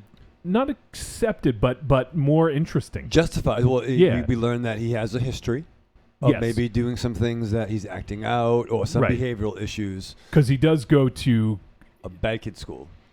Well, the school, and he goes to therapy. Therapy, yeah. It's like, and one of the lines in it was like, "Oh, you know, you can't leave early" or something like that. So it's like it's almost like it's court appointed or something like that. Is the idea that I had about it? Yeah, because they were doing their session, and it was a little back and forth. Yeah, and basically he's like, you know, we have a certain amount of time to do, and then she asked him a question: "Have you done?" Oh, yeah. Have you hurt any animals? Was the thing. I mean, and that's typically when you think of like serial killers. A lot of times they say that when they're kids, they start by hurting animals. That's the classic. Yeah, and then it kind of grows from there. So interesting setup, you know. And as you stated, there's he has a VHS collection in this closet. I thought that was a really cool scene when he's going through and picking out like, you know, he hides money behind his VHS tapes, but you see all the different ones like Lost Boys and. I can't remember the other ones now. Yeah, but he talks about Shadow of the Vampire. Yeah. And it's cool because and I love the so eventually he ends up meeting this girl who lives in the same building on a different floor, Sophie, and they're kind of both outsiders in a way, right? And they kind of relate in the fact that they are alone and isolated, and they kind of find some solace in each other, I think, in each other's company. Right. I mean, they're both cast out for being different. I mean, while Milo, you know, he is black, but he has a stigma in the neighborhood. He has a reputation that the locals don't like, and her being, you know, white in this, you know, inner city stands out as well. Yep. And she has a history of her own. With her grandfather, I think. Grandfather, and the fact that she's a cutter. Yep. You know, she has some emotion. They're both emotionally broken or fragile. Yes. Mm-hmm. You know, maybe not broken, but at least Frayed. they have some issues. Yeah. Where they find each other. Yep. Which is nice. Yeah. So, you know, they start this sort of friendship. It's kind of sweet. Like it's very awkward. Like the first time they hang out, Milo shows Sophie some videos of animals being slaughtered. Yeah, from Faces of Death. Was that Faces of Death? Yeah, that was Faces of Death. Yeah. Bad for don't eat ribs on the first date. Not a good first date. Let's watch fucking, you know, Netflix and chill. Here's some fucking horrible stuff. Yeah. But it's not just. But after that, it I guess you could say it progresses towards the more mainstream vampire movies. Watching some old '70s flicks, I think. Oh, geez, I'm trying to remember which ones he was what they were watching. I can't remember them now. He was definitely schooling her, and they're both. Let's make a point. I mean, I don't know how the actors are in real life, but they definitely look underage. They look like children. Well, that threw me, man, for a huge loop, especially Milo, because I'm like, he he's short. He's not very tall. He's 14, but he looks like he's like maybe 18 or 19. You know, I was trying to picture like he was throwing me off so much, man. I could see him being 17 or 18 at most in real life. Yeah. Just being a short, a tiny fella. But he also did look 15 as well. Like he could be either one. Yeah, she both of them could be that way. Yeah, you know? Especially in a certain. And I think that might have been the smart casting idea. And not that it was gratuitous, but there was a scene where you're like, oh, that's they're clearly like, having a team up. Yeah, it's like, hey now. Yeah. And I think also, I'm not positive, but I believe some of this was shot guerrilla style in New York. I can see that. At least it seemed Absolutely. like on the subway and other scenes like that. Absolutely. And I think they got some really great locations and some great shots. Like I really enjoyed a lot of the setting of where they shot it. It just looked, the way they did it was just really well executed, I guess. Yeah, very. The projects they live was very claustrophobic. Yeah, you got yeah. a sense of it's not a great place. Right. You kind of got a history of two of the brother had some issues as well. Oh yeah, definitely. Which they kind of lead more into towards the end of the film. Yes, everyone sort of has some issues in this to some degree, right. And so at the beginning, we see that the movie starts off with what appears to be Milo sucking blood from a victim, right? Mm-hmm. Like in a bathroom stall. In the bathroom, yeah. Yeah, and then he steals some cash and then puts it in his stash. He keeps a bunch of cash. So, and then we get this sort of, we don't see another sort of kill for a while. We kind of learn more about Milo, and you never really know. I mean, I don't want to, we can give our own idea, but you never really know if Milo is a vampire or not. Well, he's got a brain like wet cement. He doesn't talk very much. He's not very outgoing. Pretty much stays to himself. Pretty much a loner. He keeps on. He repeatedly says that he has no friends. He talks to nobody. So this is something that he's, this is something that he's been accustomed to, and something that he knows how to deal with. Albeit, not in the smartest way possible, but otherwise you wouldn't have a movie. I thought the performances in this movie were really quite good. I thought so too. I thought particularly Milo and Sophie were really good. Yeah. Milo and Sophie, I thought they were fantastic. Yeah. They had such an awkward chemistry, but it was that awkwardness that made it work so well. It was very real, and the dialogue was very real. Even the way he described his favorite films. Like, oh, this is realistic. That's another thing. It's it wasn't that good. It wasn't very realistic. That's what I mean. That sounds like a child. That's he's using his the certain words that he uses, and that's just the rhetoric. Like he's thought about it. And I love that. Go ahead. Oh, no, go ahead. I love that through line of when she's trying to get him to read Twilight. Yeah. And like sort of the punchline to that, That's another thing that I like. Vampires, not realistic. Yeah, not realistic. And it's like, bro, she's trying to engage with your dog. Just fucking watch the flick, dude. But also at the same time, he's not very sure about what constitutes a vampire. It's like he's learning as he's going along because he is only 14. That's another thing that I liked about this film is the organic dialogue. It sounded very, very real. It sounded like two people talking to each other rather than something that's being read off a written page. Right. It's very well done, very well executed by everyone involved. Really. I thought.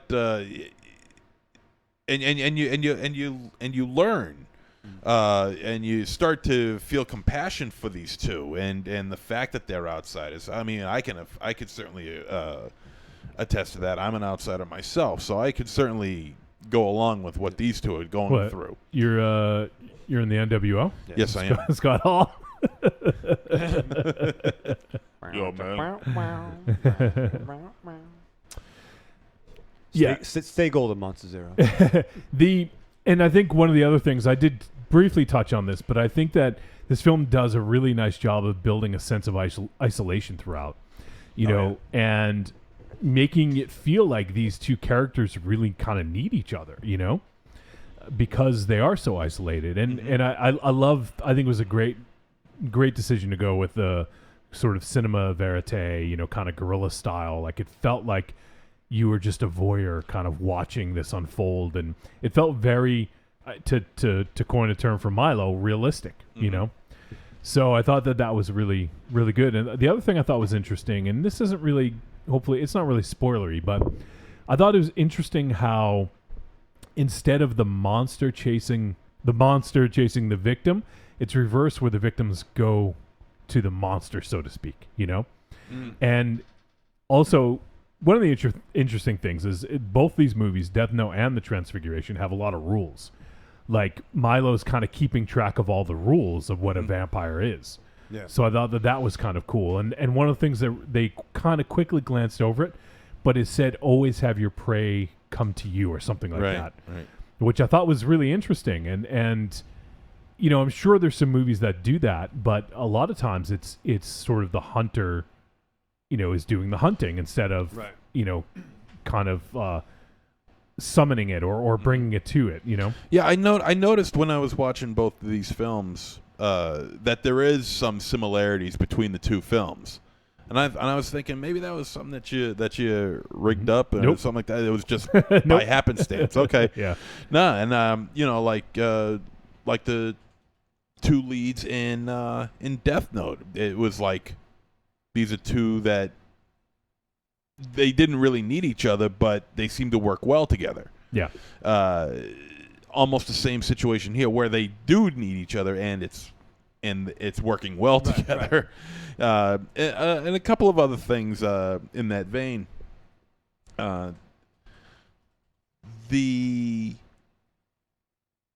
think the violence content in this movie was played out really, really well, very smartly. It didn't go gratuitously at all. I think there is like one, like, I guess you could say, yeah, it's a rape scene. Did that happen? In the van when she was dropped off? It was in the fields. It was in the field, yeah. Okay. Where she was sitting on the couch afterwards. Right after we met her, yeah. Yeah. Okay. I thought that's what happened. When she was cutting. Yeah. Okay. Yeah. And you know, and it wasn't gratuitous or anything like that. You saw nothing, and it was framed out very well. You know, I mean, there was a lot of care taken into the way some of these shots were made and the way these two particular actors were framed. I think the director Michael O'Shea did a very good job in taking care of these actors. I think the whole film was done with a tremendous amount of care. Yeah, and one of the things I think is, to me, this was a really good portrayal of a textbook sociopath with Milo, because he doesn't really display much emotion, and he definitely, not all sociopaths are violent, but they typically exhibit extreme sort of behavior, you know, and a lack of conscience. And, you know, he definitely demonstrates a propensity for violence as he has killed animals and enjoys watching videos of it. So I thought that was, you know, it was a good portrayal of a sociopath. Mm-hmm. And I just like the way it was juxtaposed with someone who, you know, a monster, so to speak, you know, of, you know, whether or not he's a vampire, who knows? That's up to the viewer to, you know, because I don't think there's anything blatant. I mean, I think I know the answer, but I guess I don't want to say too much. So there was also a scene where there's a kid that dies in this, which I thought was... It was like, oh, they're going there. A little unexpected. Yeah, that went totally unexpected. Yeah. I was taken quite aback by that when I saw them. I'm like, whoa, wait a minute. I was like, they're going here? Okay, cool. You know, like, it is sort of taboo in this day and age. And, you know, I'm not going to applaud it, but it is different to see that, you know. And that was the scene, actually, where we got Larry Fessenden. So we had a quick little Larry Fessenden cameo, which I thought was cool. And we also, the other cameo, you want to talk about that, MZ? Did you notice the other one? Oh, yeah. With Lloyd Kaufman. Yeah. Really? Was this his first, aside from Rocky, was this his first serious cameo aside from Rocky? No, he was in Guardians of Guardians of the Galaxy. Yeah, but that wasn't Yeah. serious. It was kind of like silly, wasn't it? Yeah, but it was. Wait, I mean, it wasn't like fucking that hinge of the drama and Rocky cheering in the crowd either. Are you kidding me? He brought the crowds in, not Sylvester Stallone. Yeah. And ironically, he was playing the same part. He was playing the part of a bum. The bum, yeah. So that's pretty interesting. And so the thing is with Milo in this is, I mean, it's clear. It says it in the synopsis, so I'm not going to tiptoe too much around it. But he fancies himself a vampire, whether or not he is. He clearly he was drawn to the blood because whenever he drank blood, he would like vomit and have like a reaction. It's bad for you. Right. Germs in there. There's so I mean bacteria. I mean, I think it all depended on it. He was on a cycle, I guess you could say he was, because he had the calendar marked off. He always wanted to make sure which day it was. Is that what that was? Because I was confused. Yeah, he had specific days in which he had to consume blood. Yeah, it wasn't like something that he would just do on a whim. He was. But I don't know if those are part of his rules of like you have to feed every X amount of days. You know. Yeah, that's what it was. Yeah, I think that's why he had it that way.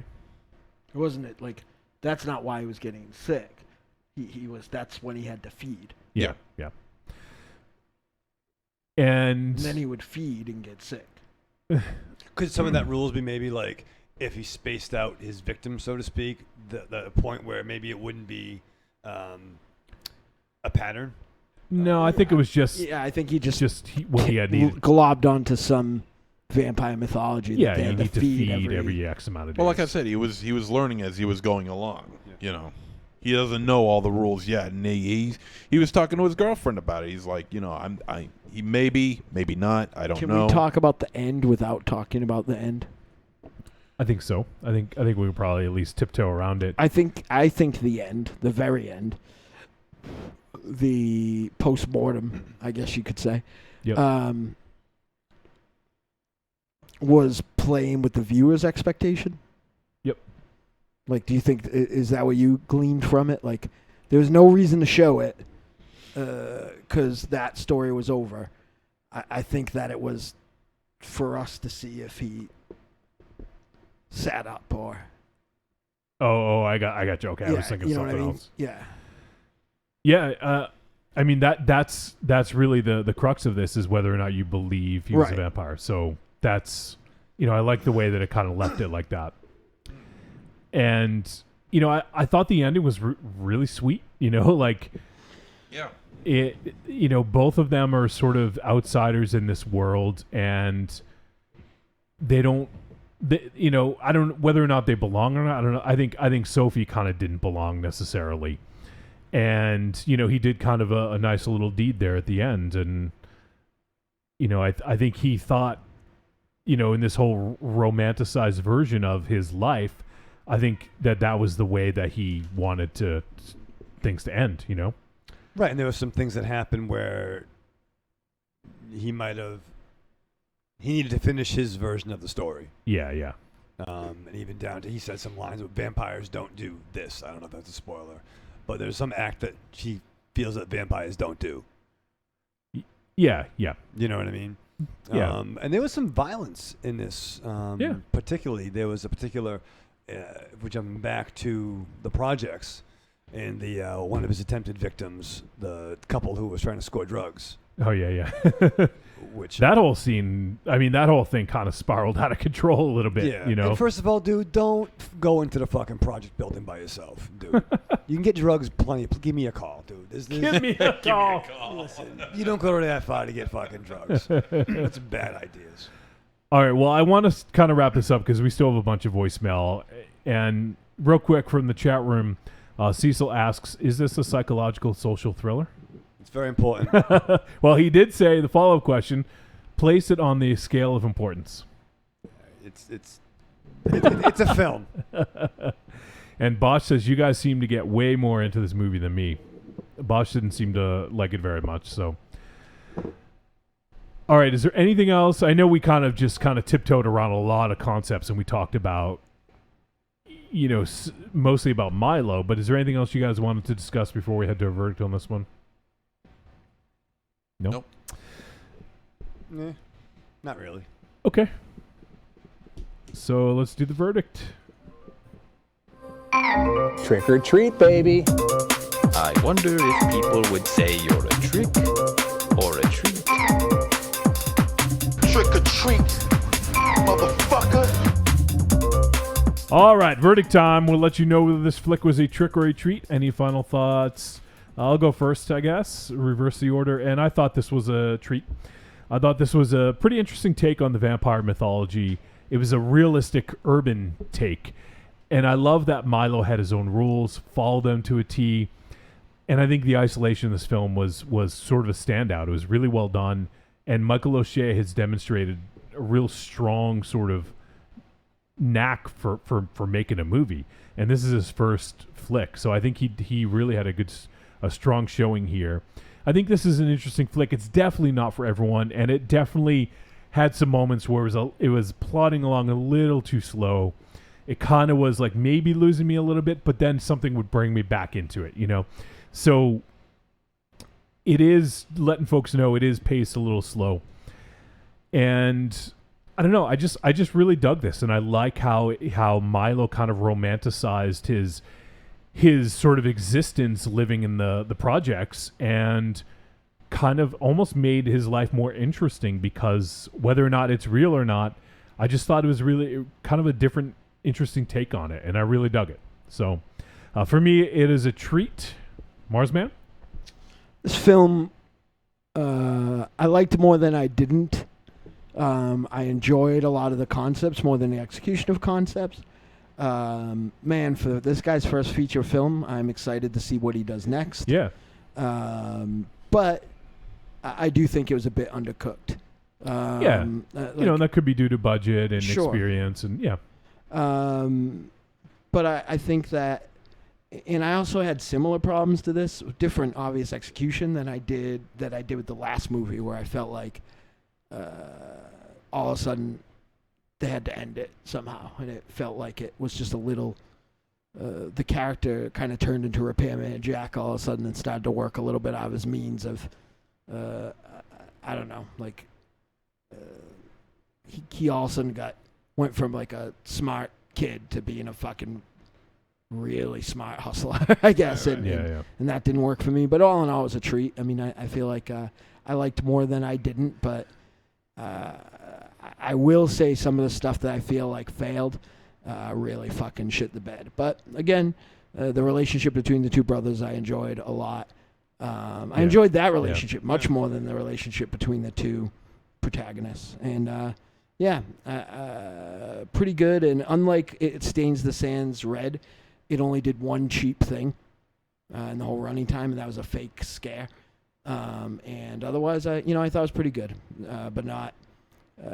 Again, sort of like Death Note. Well, there's not a lot of, but some people were really fucking raving about this, and I don't think it was Let the Right One In, or but But I think it was a lot better than some other people said. So check it out. It's on Netflix. Yep. MZ. I like this one a lot. I thought the performances were really, really, really good. The connection between Milo and his brother, like you were mentioning, I thought was really, really well done as well. Some of it you have to shut your mind off to, but other than that, what you got here is a pretty solid flick on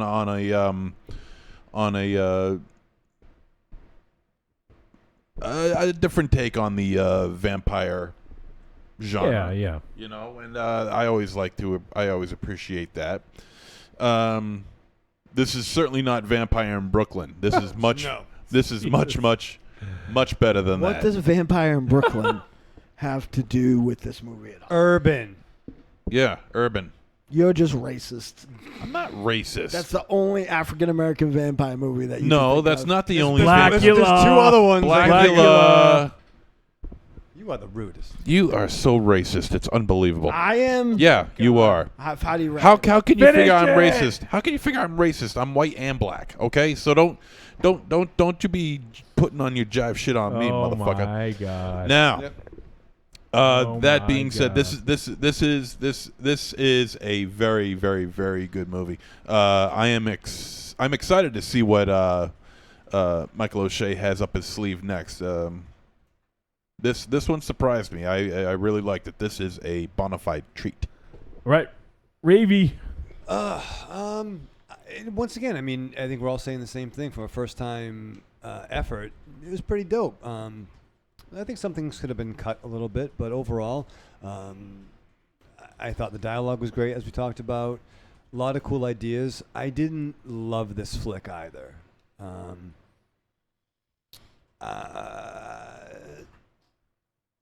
I was kind of getting bored at times myself. There was a particular part at the end that snapped me back real quick, like pretty much around the denouement time frame, which I was like, oh, wow. That was kind of exciting. But yeah, I'm actually giving it. And the more we talked about it, the more it made me think about it more. It's not for everybody. I would give it a tepid treat, but definitely into what this dude would do next. All right, cool. Well, there you have it. It's unanimous. All of us were treats on both flicks. So they're both available on Netflix. So check out Death Note, The Transfiguration. If you guys watch them, want to get your thoughts in, let us know. Podcast at trickortreatradio.com. Email, voicemail, whatever you want. And that's going to wrap up our review of The Transfiguration. Now we got a bunch of voicemail to play, so we're gonna have to kind of blow through these quick. So if you guys want, if you want something to say, and I'm not saying don't say it, but let's keep the comments to a minimum so we can get through this relatively quickly. And I'm gonna start it off since I think he's gonna talk about The Transfiguration. Let's kick it off with our boy Arkham Josh.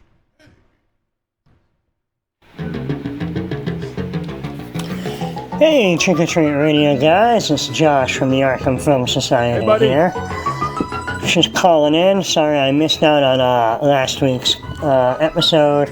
I didn't have a chance to go see The Mummy anyway, so it didn't really matter.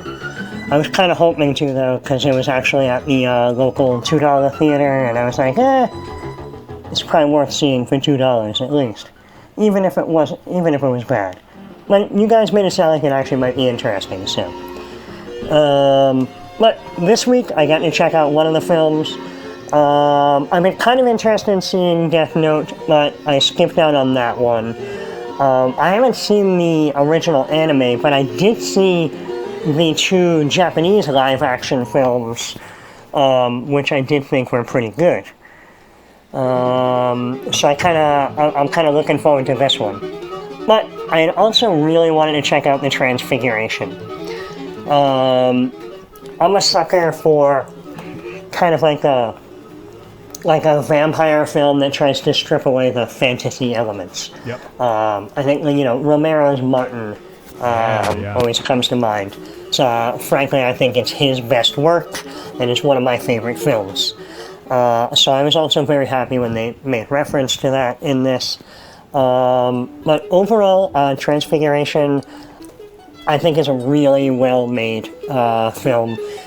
I'm going to say I don't think it's for everyone, because it's got one of those intentional paces to it that could be kind of off-putting for some people. But I think it seems very grounded in reality and very believable. The characters were great. I thought the leads were really good. It was director Michael O'Shea. Looks like it's his first feature. Looks like he actually made a short about the Milo character before, using a different actor. And has now just kind of expanded on it with this feature. So I would actually be quite interested in finding that short at some point. So I'm going to say that The Transfiguration is a treat, and definitely recommend if you don't mind a film that's got kind of an intentional, quiet pace to it. You know, like if you like European films or something that's a little bit more based in drama, I think you'll really get a lot out of the Transfiguration. I hope you guys dug it.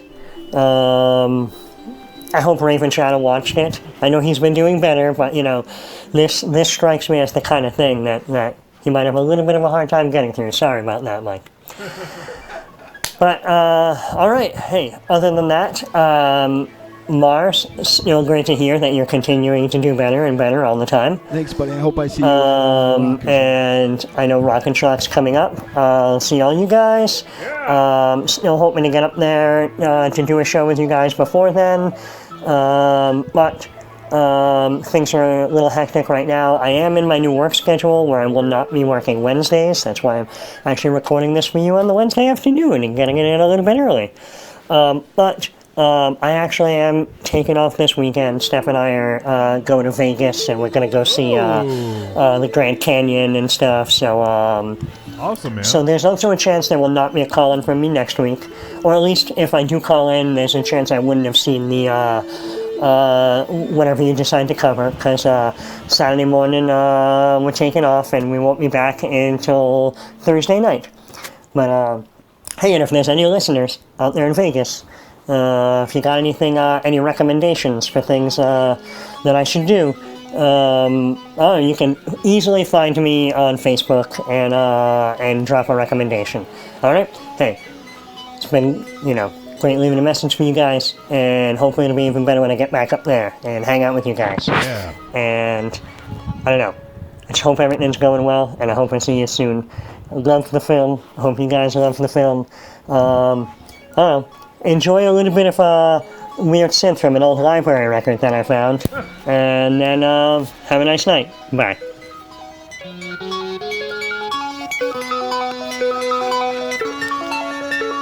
Does that scare you guys? Yeah. I was scared, dude.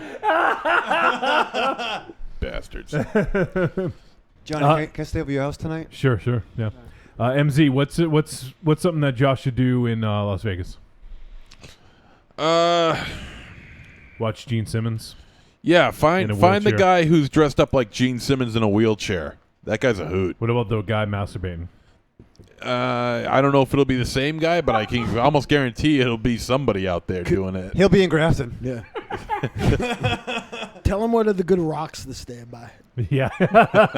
There's this big rock, man. You got to stand by it. This playground is especially good. Yeah, to hang out in. No, Josh, this is what you got to do. Fucking brothel, dude. He's with his girlfriend. They fucking take everybody there. It's Oh, equal my opportunity. All kinds of stuff. It actually is one called the Green Lantern, from what I hear. Johnny, we're going. The Star Sapphire there? Yeah, they so. could do like a reverse, or You pay like enough. a reverse Eiffel Tower. Come on. Yeah. Jesus. You could be Kyle, and I'll be Hal. You be Jon Stewart. Monster Zero could be John Stewart. I got angry and told Dynamo's one of the guys at games I was going to give him a Roman helmet.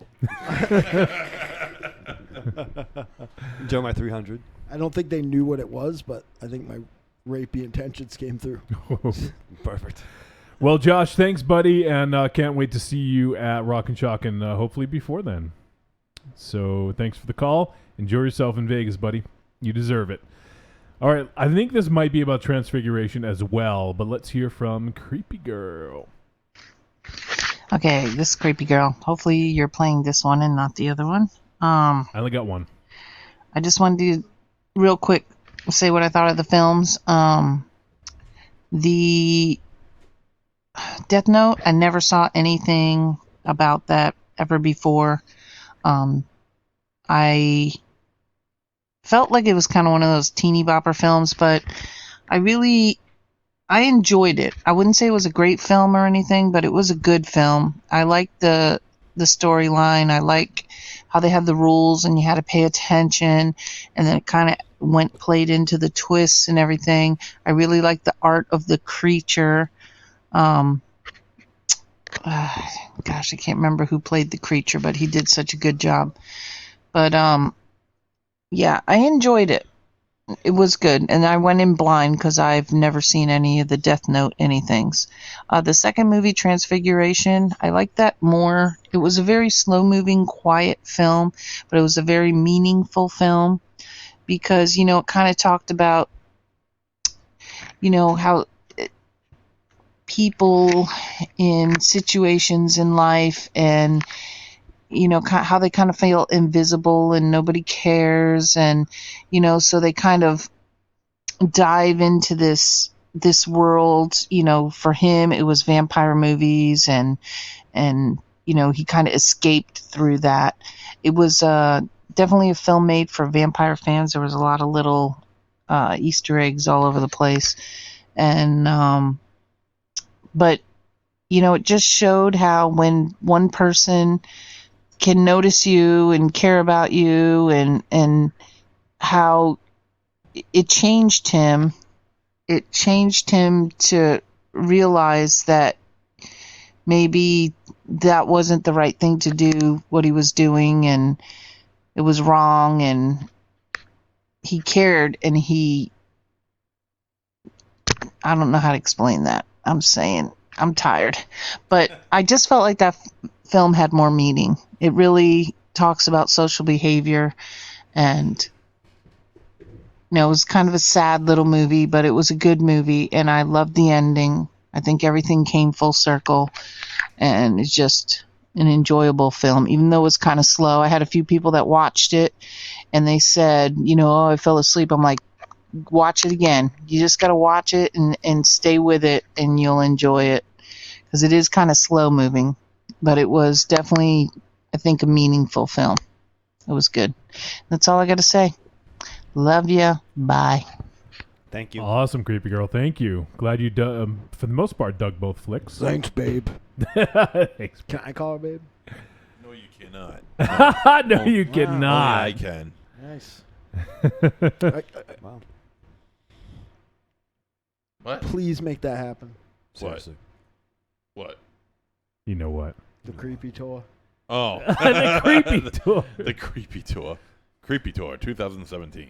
That's just when you fall around MZ for an hour. You get the creepy tour. Yeah, you fucking break off real fucking quick. All right, I'm curious to hear from our boy Riku, because he is a fan of the manga and the anime for Death Note. So let's hear from our boy Riku. Hey, Trick or Treat Radio, it's Riku. So I watched Death Note, and getting it out of the way, tepid treat. All right, I liked it. I probably won't watch it again, to be fair, but I enjoyed my time. I didn't sit there on my phone half watching it. You know, it's nothing like the anime. Let me go ahead and put that down now. The characters are completely different, except for Ryuk, who's very similar. You know, as for characters, comparing them against their anime counterparts, meh, don't do it. The only character who kind of stands up is L, but that's about it. I liked him. I hated Mia. I understand you can't do idols in America. That makes sense, so her anime counterpart doesn't work. But, meh, she was just terrible. I hated her so much. Of course, Willem Dafoe was amazing. He's probably why I like this movie. You know, if you like this movie, maybe give the anime or the live-action films made in Japan a shot. So they have Japanese actors, so if that makes you feel better, I don't know, maybe. Anyway, talk to you later. Bye. Awesome. I'm glad you dug it, and I appreciate your opinion, because I know you're a big fan of Death Note. So there you go. There is someone who's a fan that was able to appreciate it for what it was, and, you know, didn't say it was perfect, but I actually am curious to check out the anime now, Riku, and I'll have to let you know how that goes. All right, we got a voicemail from our boy Cecil. He heard us mention Texas Chainsaw, and so he sent in a quick voicemail about it. I think it's about the remake, so let's hear from Cecil. Hey guys, over at Trick or Treat, it's Cecil. Cecil! Just wanted to send you some quick feedback. I'm watching you guys right now, but I wanted to say about the Texas Chainsaw remake.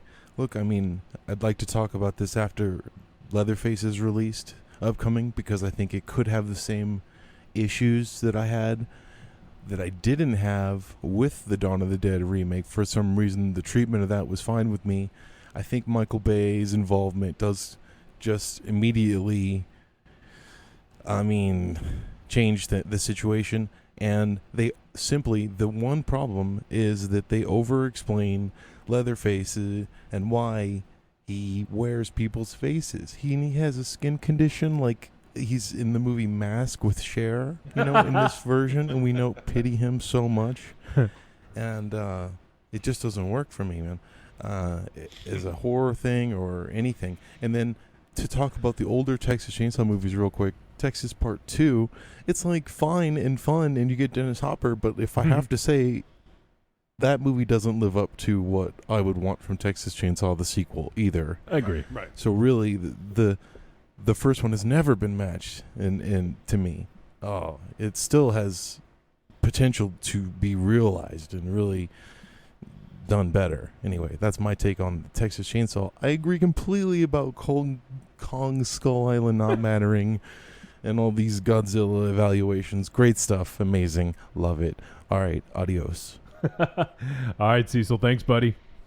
And yeah, Texas Chainsaw Massacre 2 is fun, no doubt. Like, I like the movie. I enjoy the hell out of that flick. Like, to follow up Texas Chainsaw 1 with that, it's a different movie, Yeah, he was Hooper was obviously going for laughs in Part 2. Yeah, but it's weird. Like, if you had seen 1 when it came out, and then you go to see 2 in the theater, let's say, I could see being very disappointed because it's not what you might expect. And there's a way to do it without fucking tipping over the apple cart. Look at Evil Dead and Evil Dead 2. Yeah. Yeah, plus it was pretty much of a gap, right? What, it was like 74? It's like 12 years. 5 for the first Texas? Came out in 74. 74. And then what, probably 85? 86 came. 86, This was a sequel. And maybe you didn't have VHS. Maybe you heard the legends of it, by the time the medium wasn't so available. And you finally see this, and you're like, oh, it's a fucking Dark Breakfast Club.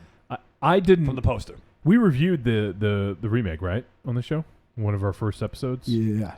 And I don't recall. It was the first Christmas when Sir Isaac was picking them.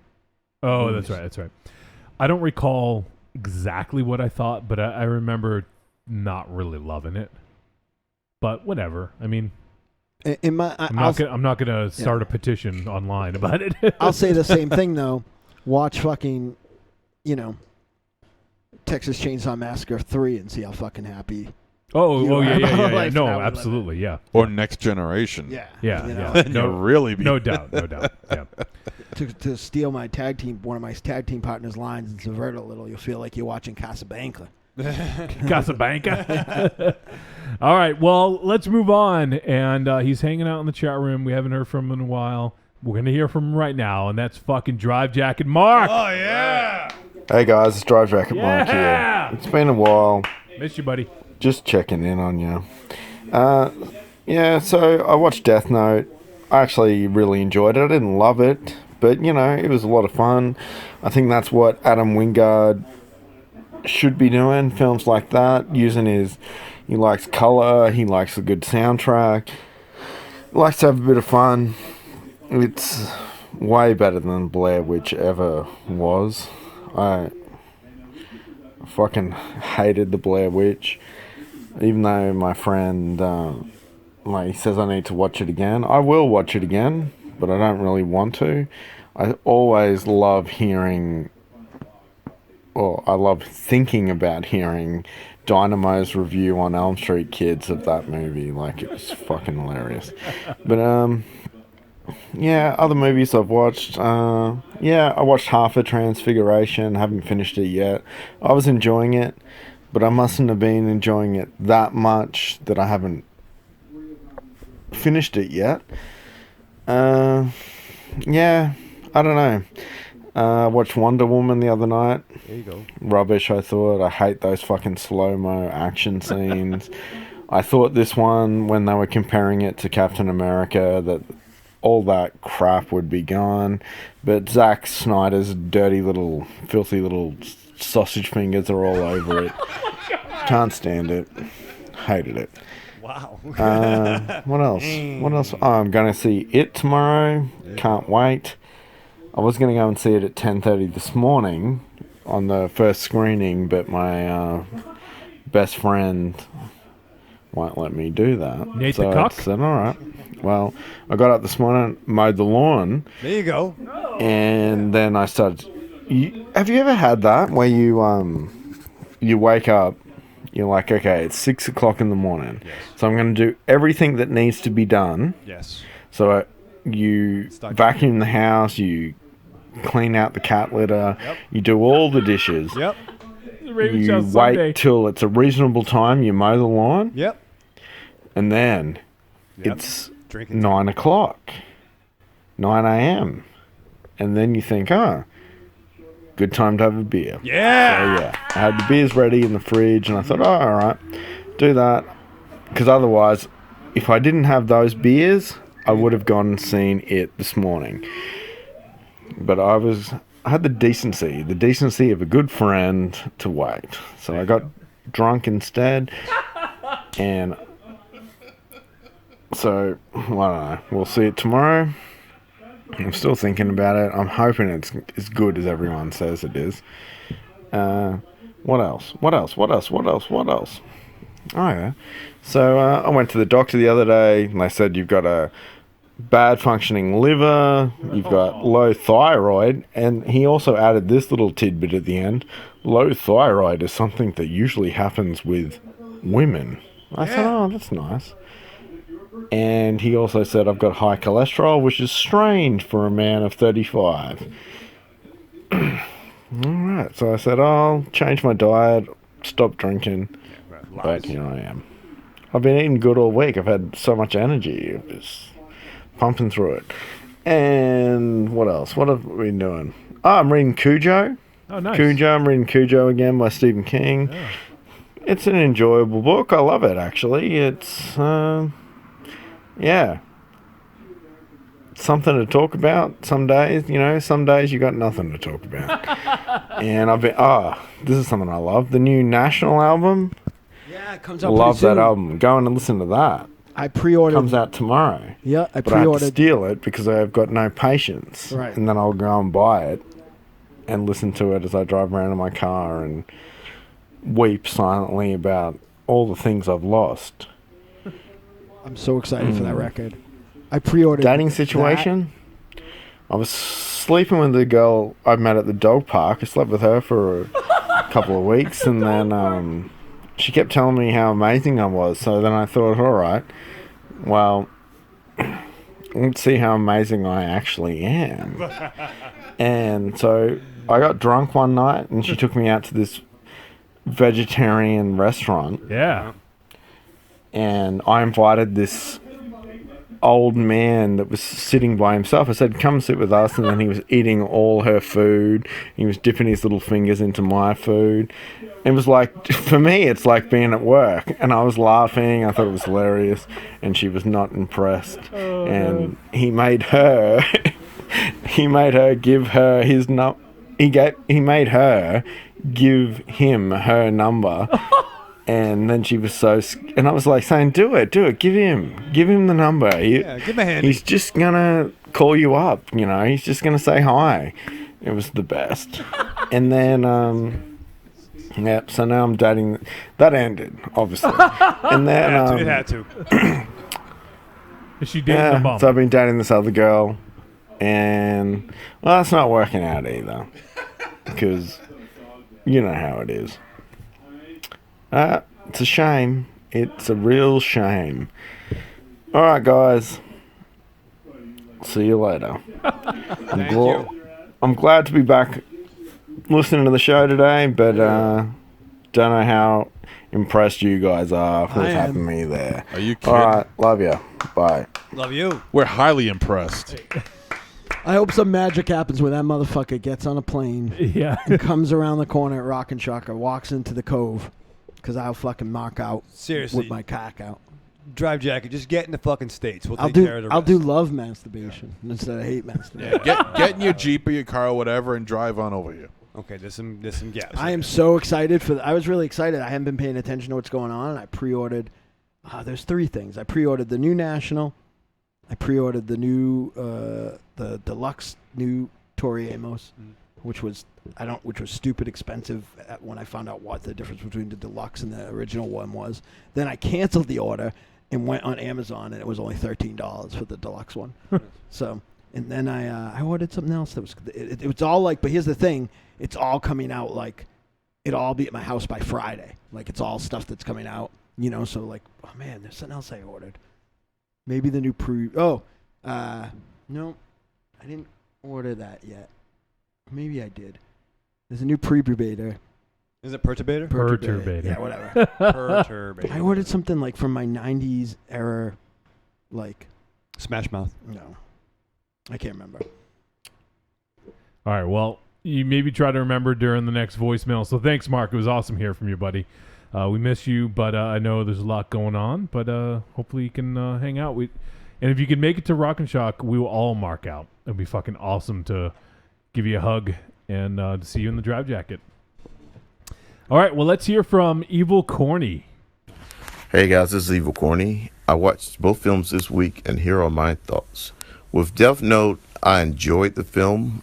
At some point, I think I'm going to sit down and watch the anime series. I've known of the series, but it was never my type of anime because I was always into things like Samurai Champloo, Cowboy Bebop, Akira, Ghost in the Shell, Standalone Complex, and the Miyazaki films.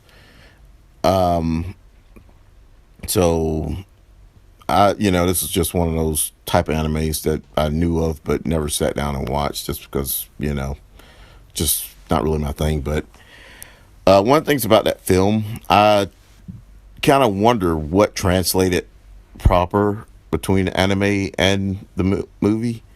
The beginning of the film seemed somewhat rushed, because it kind of went right into the point of him finding a Death Note and being explained all the rules and everything, and making his first kill. But like I said, I'm at some point I'm gonna sit down and watch that anime series and probably have a better opinion about the film. Okay, with the Transfiguration, I thought it was a decent movie. After talking to Jerry McFarlane, he said that the film was, sounded like Martin to him. The it reminded me a little bit of it. Romero film. Yep. To my knowledge, I don't think I've seen Martin. I just only Romero's films that I remember ever seeing were between Creepshow 2, and I think all the zombie films. I like that. I like that. I pretty much like the film, but it's little things that bothered me. Like Milo had those bullies that actually lived in his building, and he didn't prey on them. He would go and prey on people that were completely opposite to him. And I don't know. To me, I kind of didn't understand that, because if somebody was bullying me, you don't shit with you. I could, take it out on somebody when I was going crazy or whatever. I think that I would take it out on a bully instead of some innocent person minding their own business. But he couldn't take them, probably. Oh yeah, and that's what I think about those two films. I just want to wish that everybody that lives in Florida that listens to the show, and just people in Florida in general, I hope they're safe during the hurricane. Also, I have a coworker that's like a real conspiracy nut. He was telling one of my coworkers that the hurricanes were, man-made, things that just wipe populations out. And I kind of laughed and got away from him, so I didn't have to listen to him tell me about the world being flat, and is this a flat Earth dude? The world's coming to an end at some point. But at the same time, this is a guy that plays lottery with us, so that's always interesting. The world's going to end, but you still want to win money.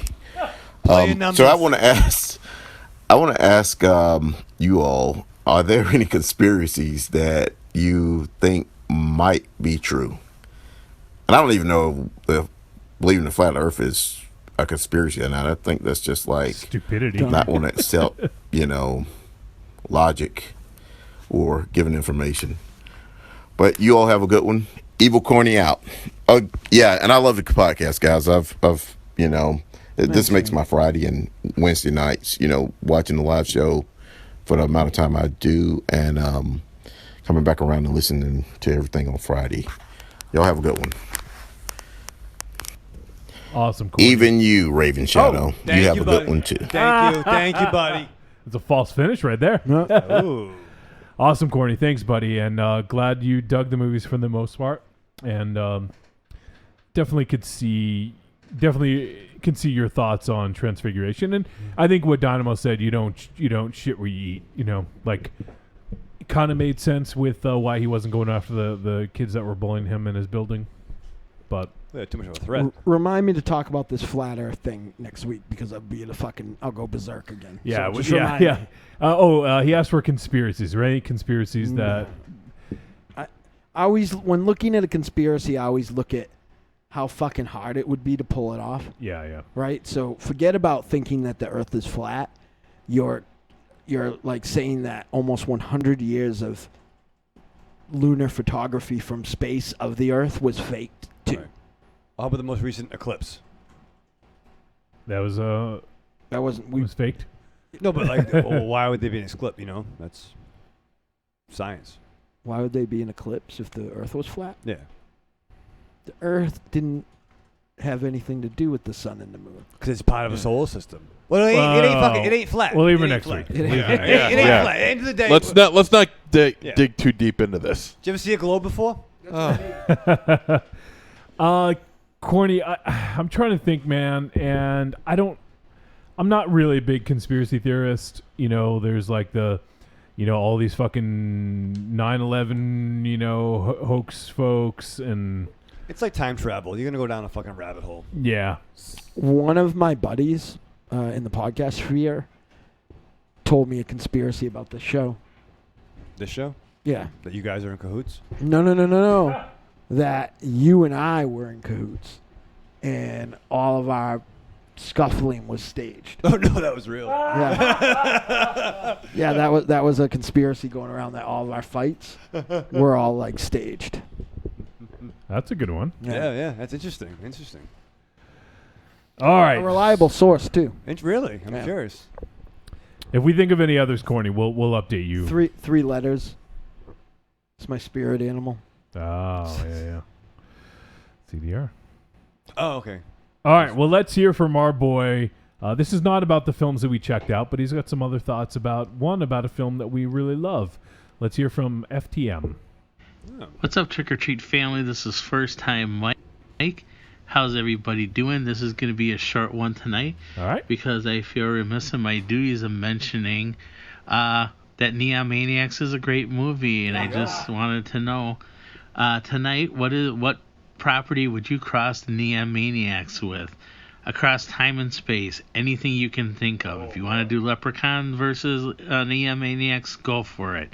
Again, Neon Maniacs versus anybody you want. This is First Time Mike. I'm out. OUWT. Everybody have a good night. Bye. P.S. My thoughts on the Twin Peaks finale. In the words of Michael Ravenshadow, what the fuck? I love you, David Lynch, but there was a little bit of what the fuck in that. Really? Again, this is First Time Mike saying goodnight. Bye. All right. Interesting. So, who would you team the Neon Maniacs up with? Versus the Deadites. All right, yeah, that's a good one. There you go. Can't beat that. Team up or had be versus? Versus, or yeah, whatever. I mean, who are they gonna fucking be friends with? Hey guys, Thomas the Tank Engine. I would drive a Thomas. You could drive Transformers. That's not how you drive me. He's driving Paul McCartney. Well, You doubted me, car. It's Ringo, actually. That's what Yeah. Thomas's voice is Ringo. Sorry. No, my answer, it's always Jack Burton in Big Trouble in Little China. So, one. Yeah. Little China's in San Francisco. He goes back to see Wayne. Oh, yeah. Takes a wrong turn. Truck breaks down. It's by the bridge. You They know, run amok. You know what I'd say, and I don't know that it would be a very good. It probably wouldn't last very long, but I think it'd be funny to see the Neon Maniacs versus the Bwahaha JLI. Yeah. Oh, interesting. Yeah. It wouldn't be a very good matchup, but Slagoff posted a picture of like a horror battle royal. Yeah. And it had Reggie and Ash and Jack Burton fighting like Michael Myers and Jason. And I didn't see all that image. Okay, yeah, that was? So that would be like, you could do that team up because I don't think anyone would care if the Neon Maniacs lost. Right. Yeah, right. Yeah. I think it'd be better to pair him up with like, Neon Maniacs versus Puppet Master or something like that, Yeah. Where there's other characters.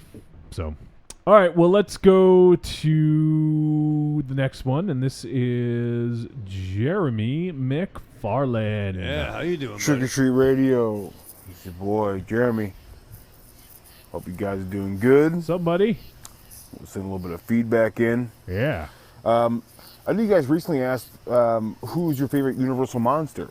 I like them all, personally, but my favorite, mostly because of aesthetic, the look, is definitely the Invisible Man. I'm also a huge Darkman fan, and I can see where Raimi got his influences from with that. I love that look. I love the bandages. I love the sort of welder glasses that he wears in that flick. I'm also a huge fan of the Mummy, too. I like that aesthetic as well. I like the whole mythology behind the Mummy and everything. I think it's very cool. I think it's something that's never really gotten old. It works really well. And you guys saw with the Mummy, the new one, the Tom Cruise one.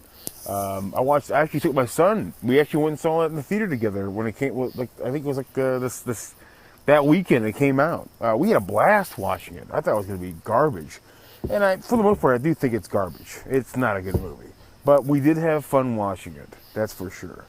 I think Tom Cruise is, I like Tom Cruise.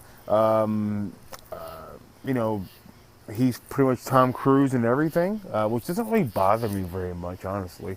But this movie, I just felt like he really was out of place, big time. There's even some scenes in here where it's like forced comic relief, and he just cannot pull it off. He's too wooden, too robotic. That Scientology mentality has really seeped into the pores. He is very stilted. But I still like the movie quite a bit because it was fun. I got to see it with my son. And he liked it too. We had a good time watching that stuff. Some of the stuff with the Mummy, not being completely whole again, was really cool, creepy, kind of scary, which I liked. Yeah. Which my kiddo liked too. We watched some of the Goosebumps episodes too. There's quite a bit of Mummy episodes in the old Goosebumps show, which we both like a lot too, and we like the Brendan Fraser one, what's his name, Stephen Summers, the Mummy, Mummy Returns, which isn't very good, and Return of the Dragon Emperor is a complete pile of shit, but the first Mummy from '99 was always be really great to me. I had a lot of fun with that one. Also, you guys talking about Death Note. I watched Death Note recently, too, before the hurricane hit. That was a lot of fun. Also, really goofy and corny. A lot of weird, Raimi-esque camera angles. Even some of the acting from the main character. He reminded me very much of the guy who played Kick-Ass, Aaron Taylor Thomas, or that's the guy from Home. That's the guy from Home Improvement, I think it is. I think that's him. I don't remember his guy. Aaron Taylor Johnson or some shit. Yeah, I think that's it. Yeah. But yeah, it was a lot of fun. He was fun in it too. He was completely over the top, completely unbelievable. And he's very much a this sort of, I can't think of the word right now, but he overacts quite a bit through the entire thing. I liked his dad quite a bit, though. And I was trying to remember where his dad is from. The actor who plays his dad, I think he's very good. The guy who played the sort of Sherlock Holmes character, I thought he was pretty terrible.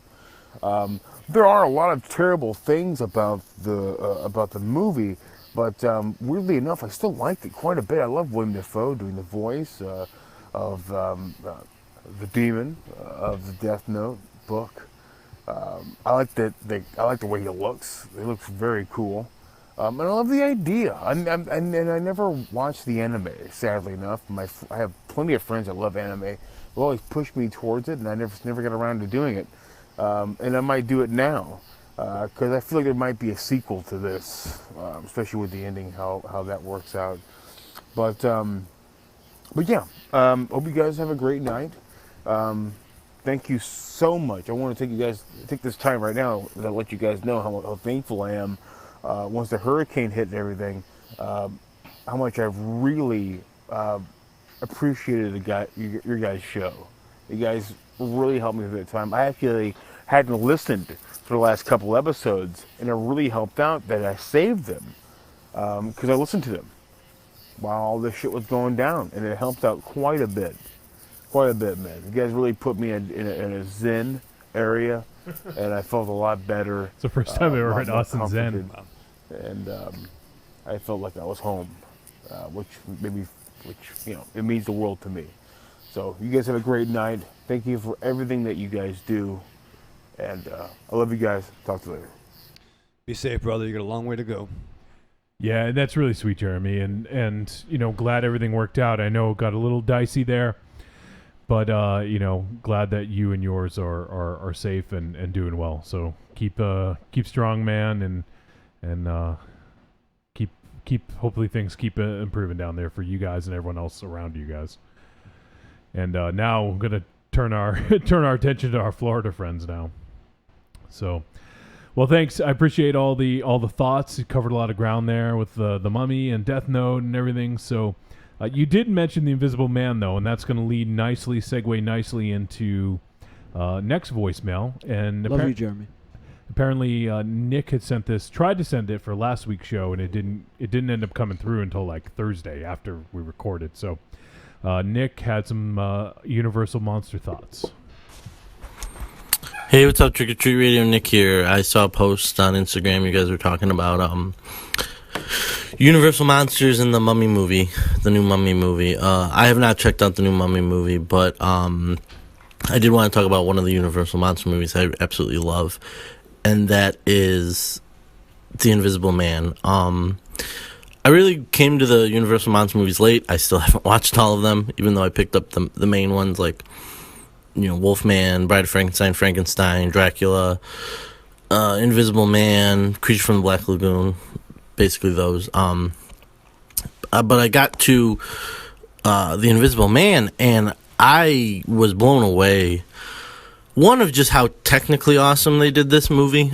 Like, I still don't... I mean, I know what they did. They deleted them from the film somehow, but, like, just the wrappings on nothing, unwrapping and wrapping, and, it's the form of a face, and then there's nothing there, or a hat sitting on top of nothing. It looks so good that it's like, why do we get shitty ones nowadays? You know what I mean? Like, I've seen bad, like look at Hollow Man and look at The Invisible Man and tell me which is better. Exactly.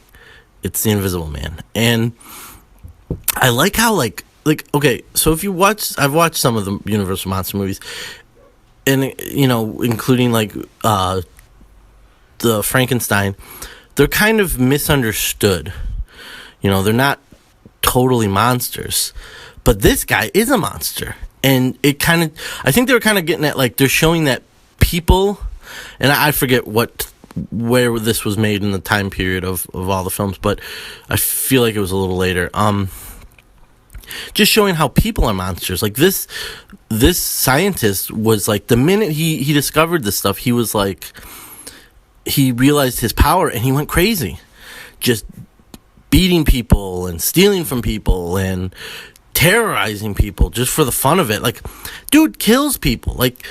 Trucks drive off the road and trains drive off. I believe it's been a little while since I saw it, but there's actual murders in this. They don't really bring about it, like, put on Front Street, but the dude's a psychopath. He's basically like a serial killer.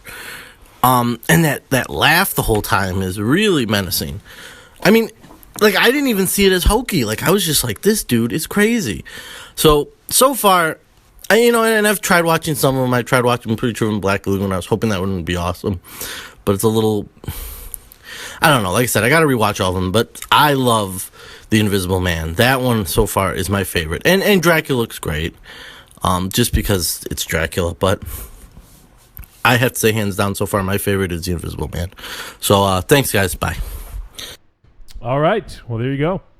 And that is a movie that probably was a bit ahead of its time with the technical aspects. But yeah, good choice there, Nick. And also, that was Jeremy McFarlane's favorite. So very cool. And Nick, one thing we're gonna do, since we're running really late this week, we're gonna hold off and we're gonna start your, I think he was calling it September to Remember, next week, and he's gonna review the Phantasm flicks. The night Kimono on a Leia danced atop the ECW arena. So we're gonna hold off part one of Phantasm until next week, Nick, because we got one more voicemail, and I want to get this in before we say goodbye. So we will do it next week, though. And lastly, we heard from our good friend and someone we're gonna get to hang out with in a few weeks. And he had some thoughts about Death Note, and that would be Reverend Scott. Shall we begin?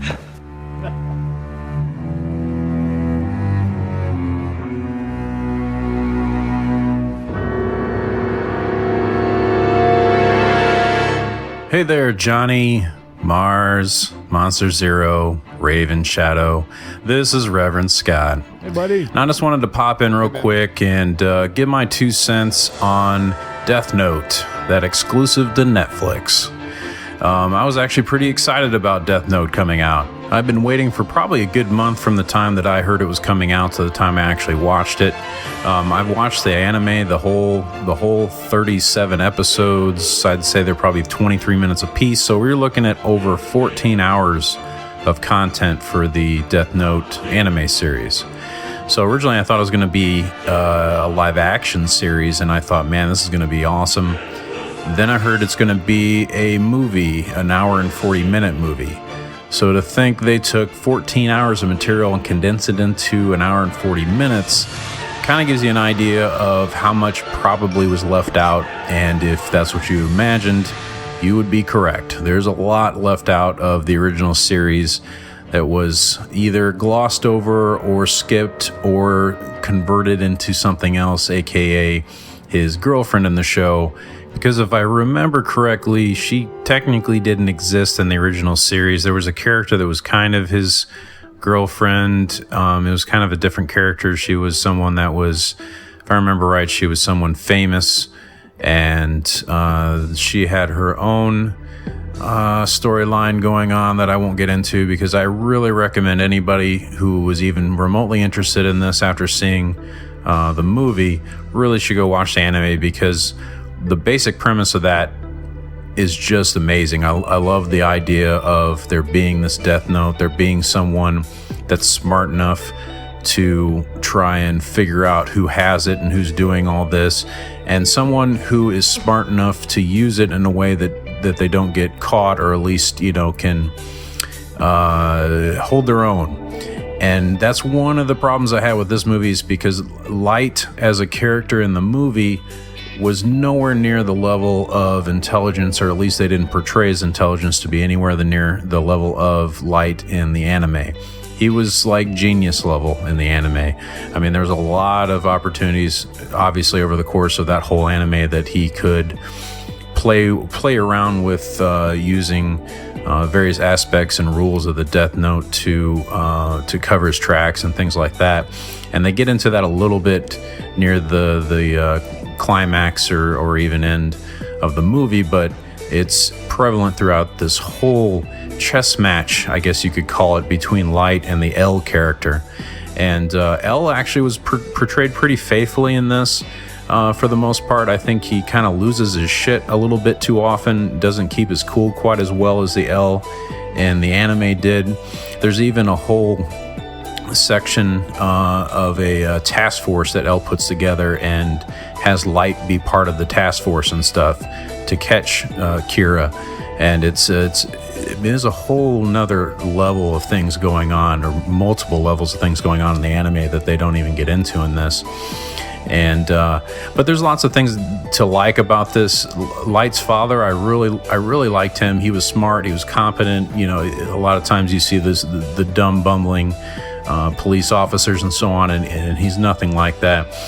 But as much as he was devoted, despite all of the pushback from other members of his law enforcement community, he was very committed to the job at hand with catching Kira and so on and so forth, despite, you know, a lot of people thinking, well, Kira's doing a lot of good despite it, you know, being murder that's happening. He's murdering people that should be dead, and he was still devoted to catching him anyway.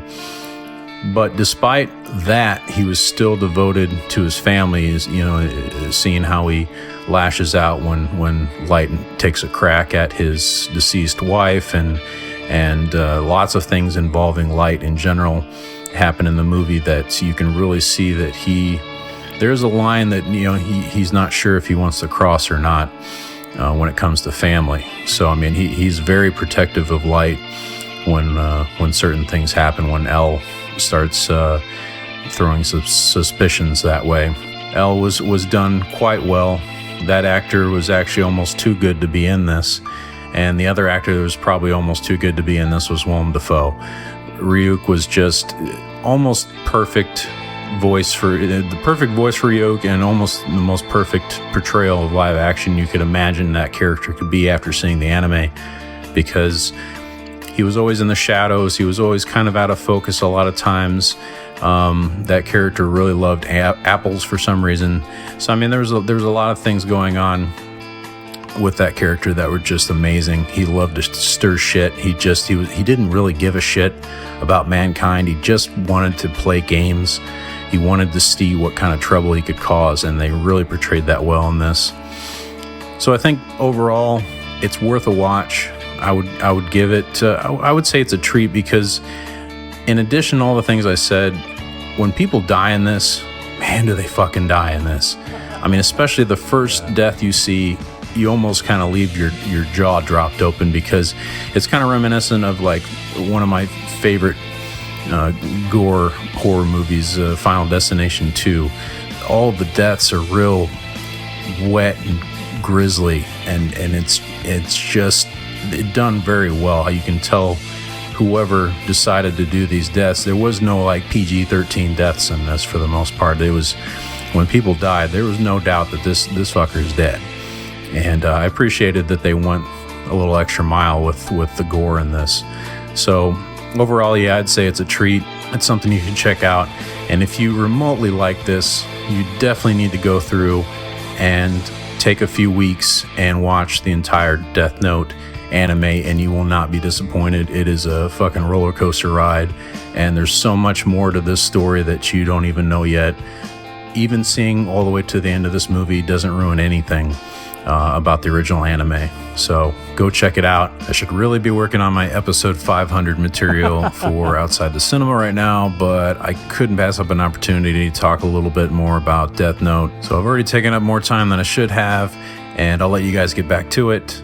So until next time, peace and love, guys. Awesome. That was fucking in depth, breaking it down. And Reverend Scott makes me want to go see the anime even more now. So maybe I'll even watch an episode tonight when I get home. If I don't fucking pass out in the first 5 minutes. So no, thank you, Scott. And you know, I definitely wanted to hear from some folks who had seen the anime, and I'm glad that we had heard from a couple people, and both people liked the movie.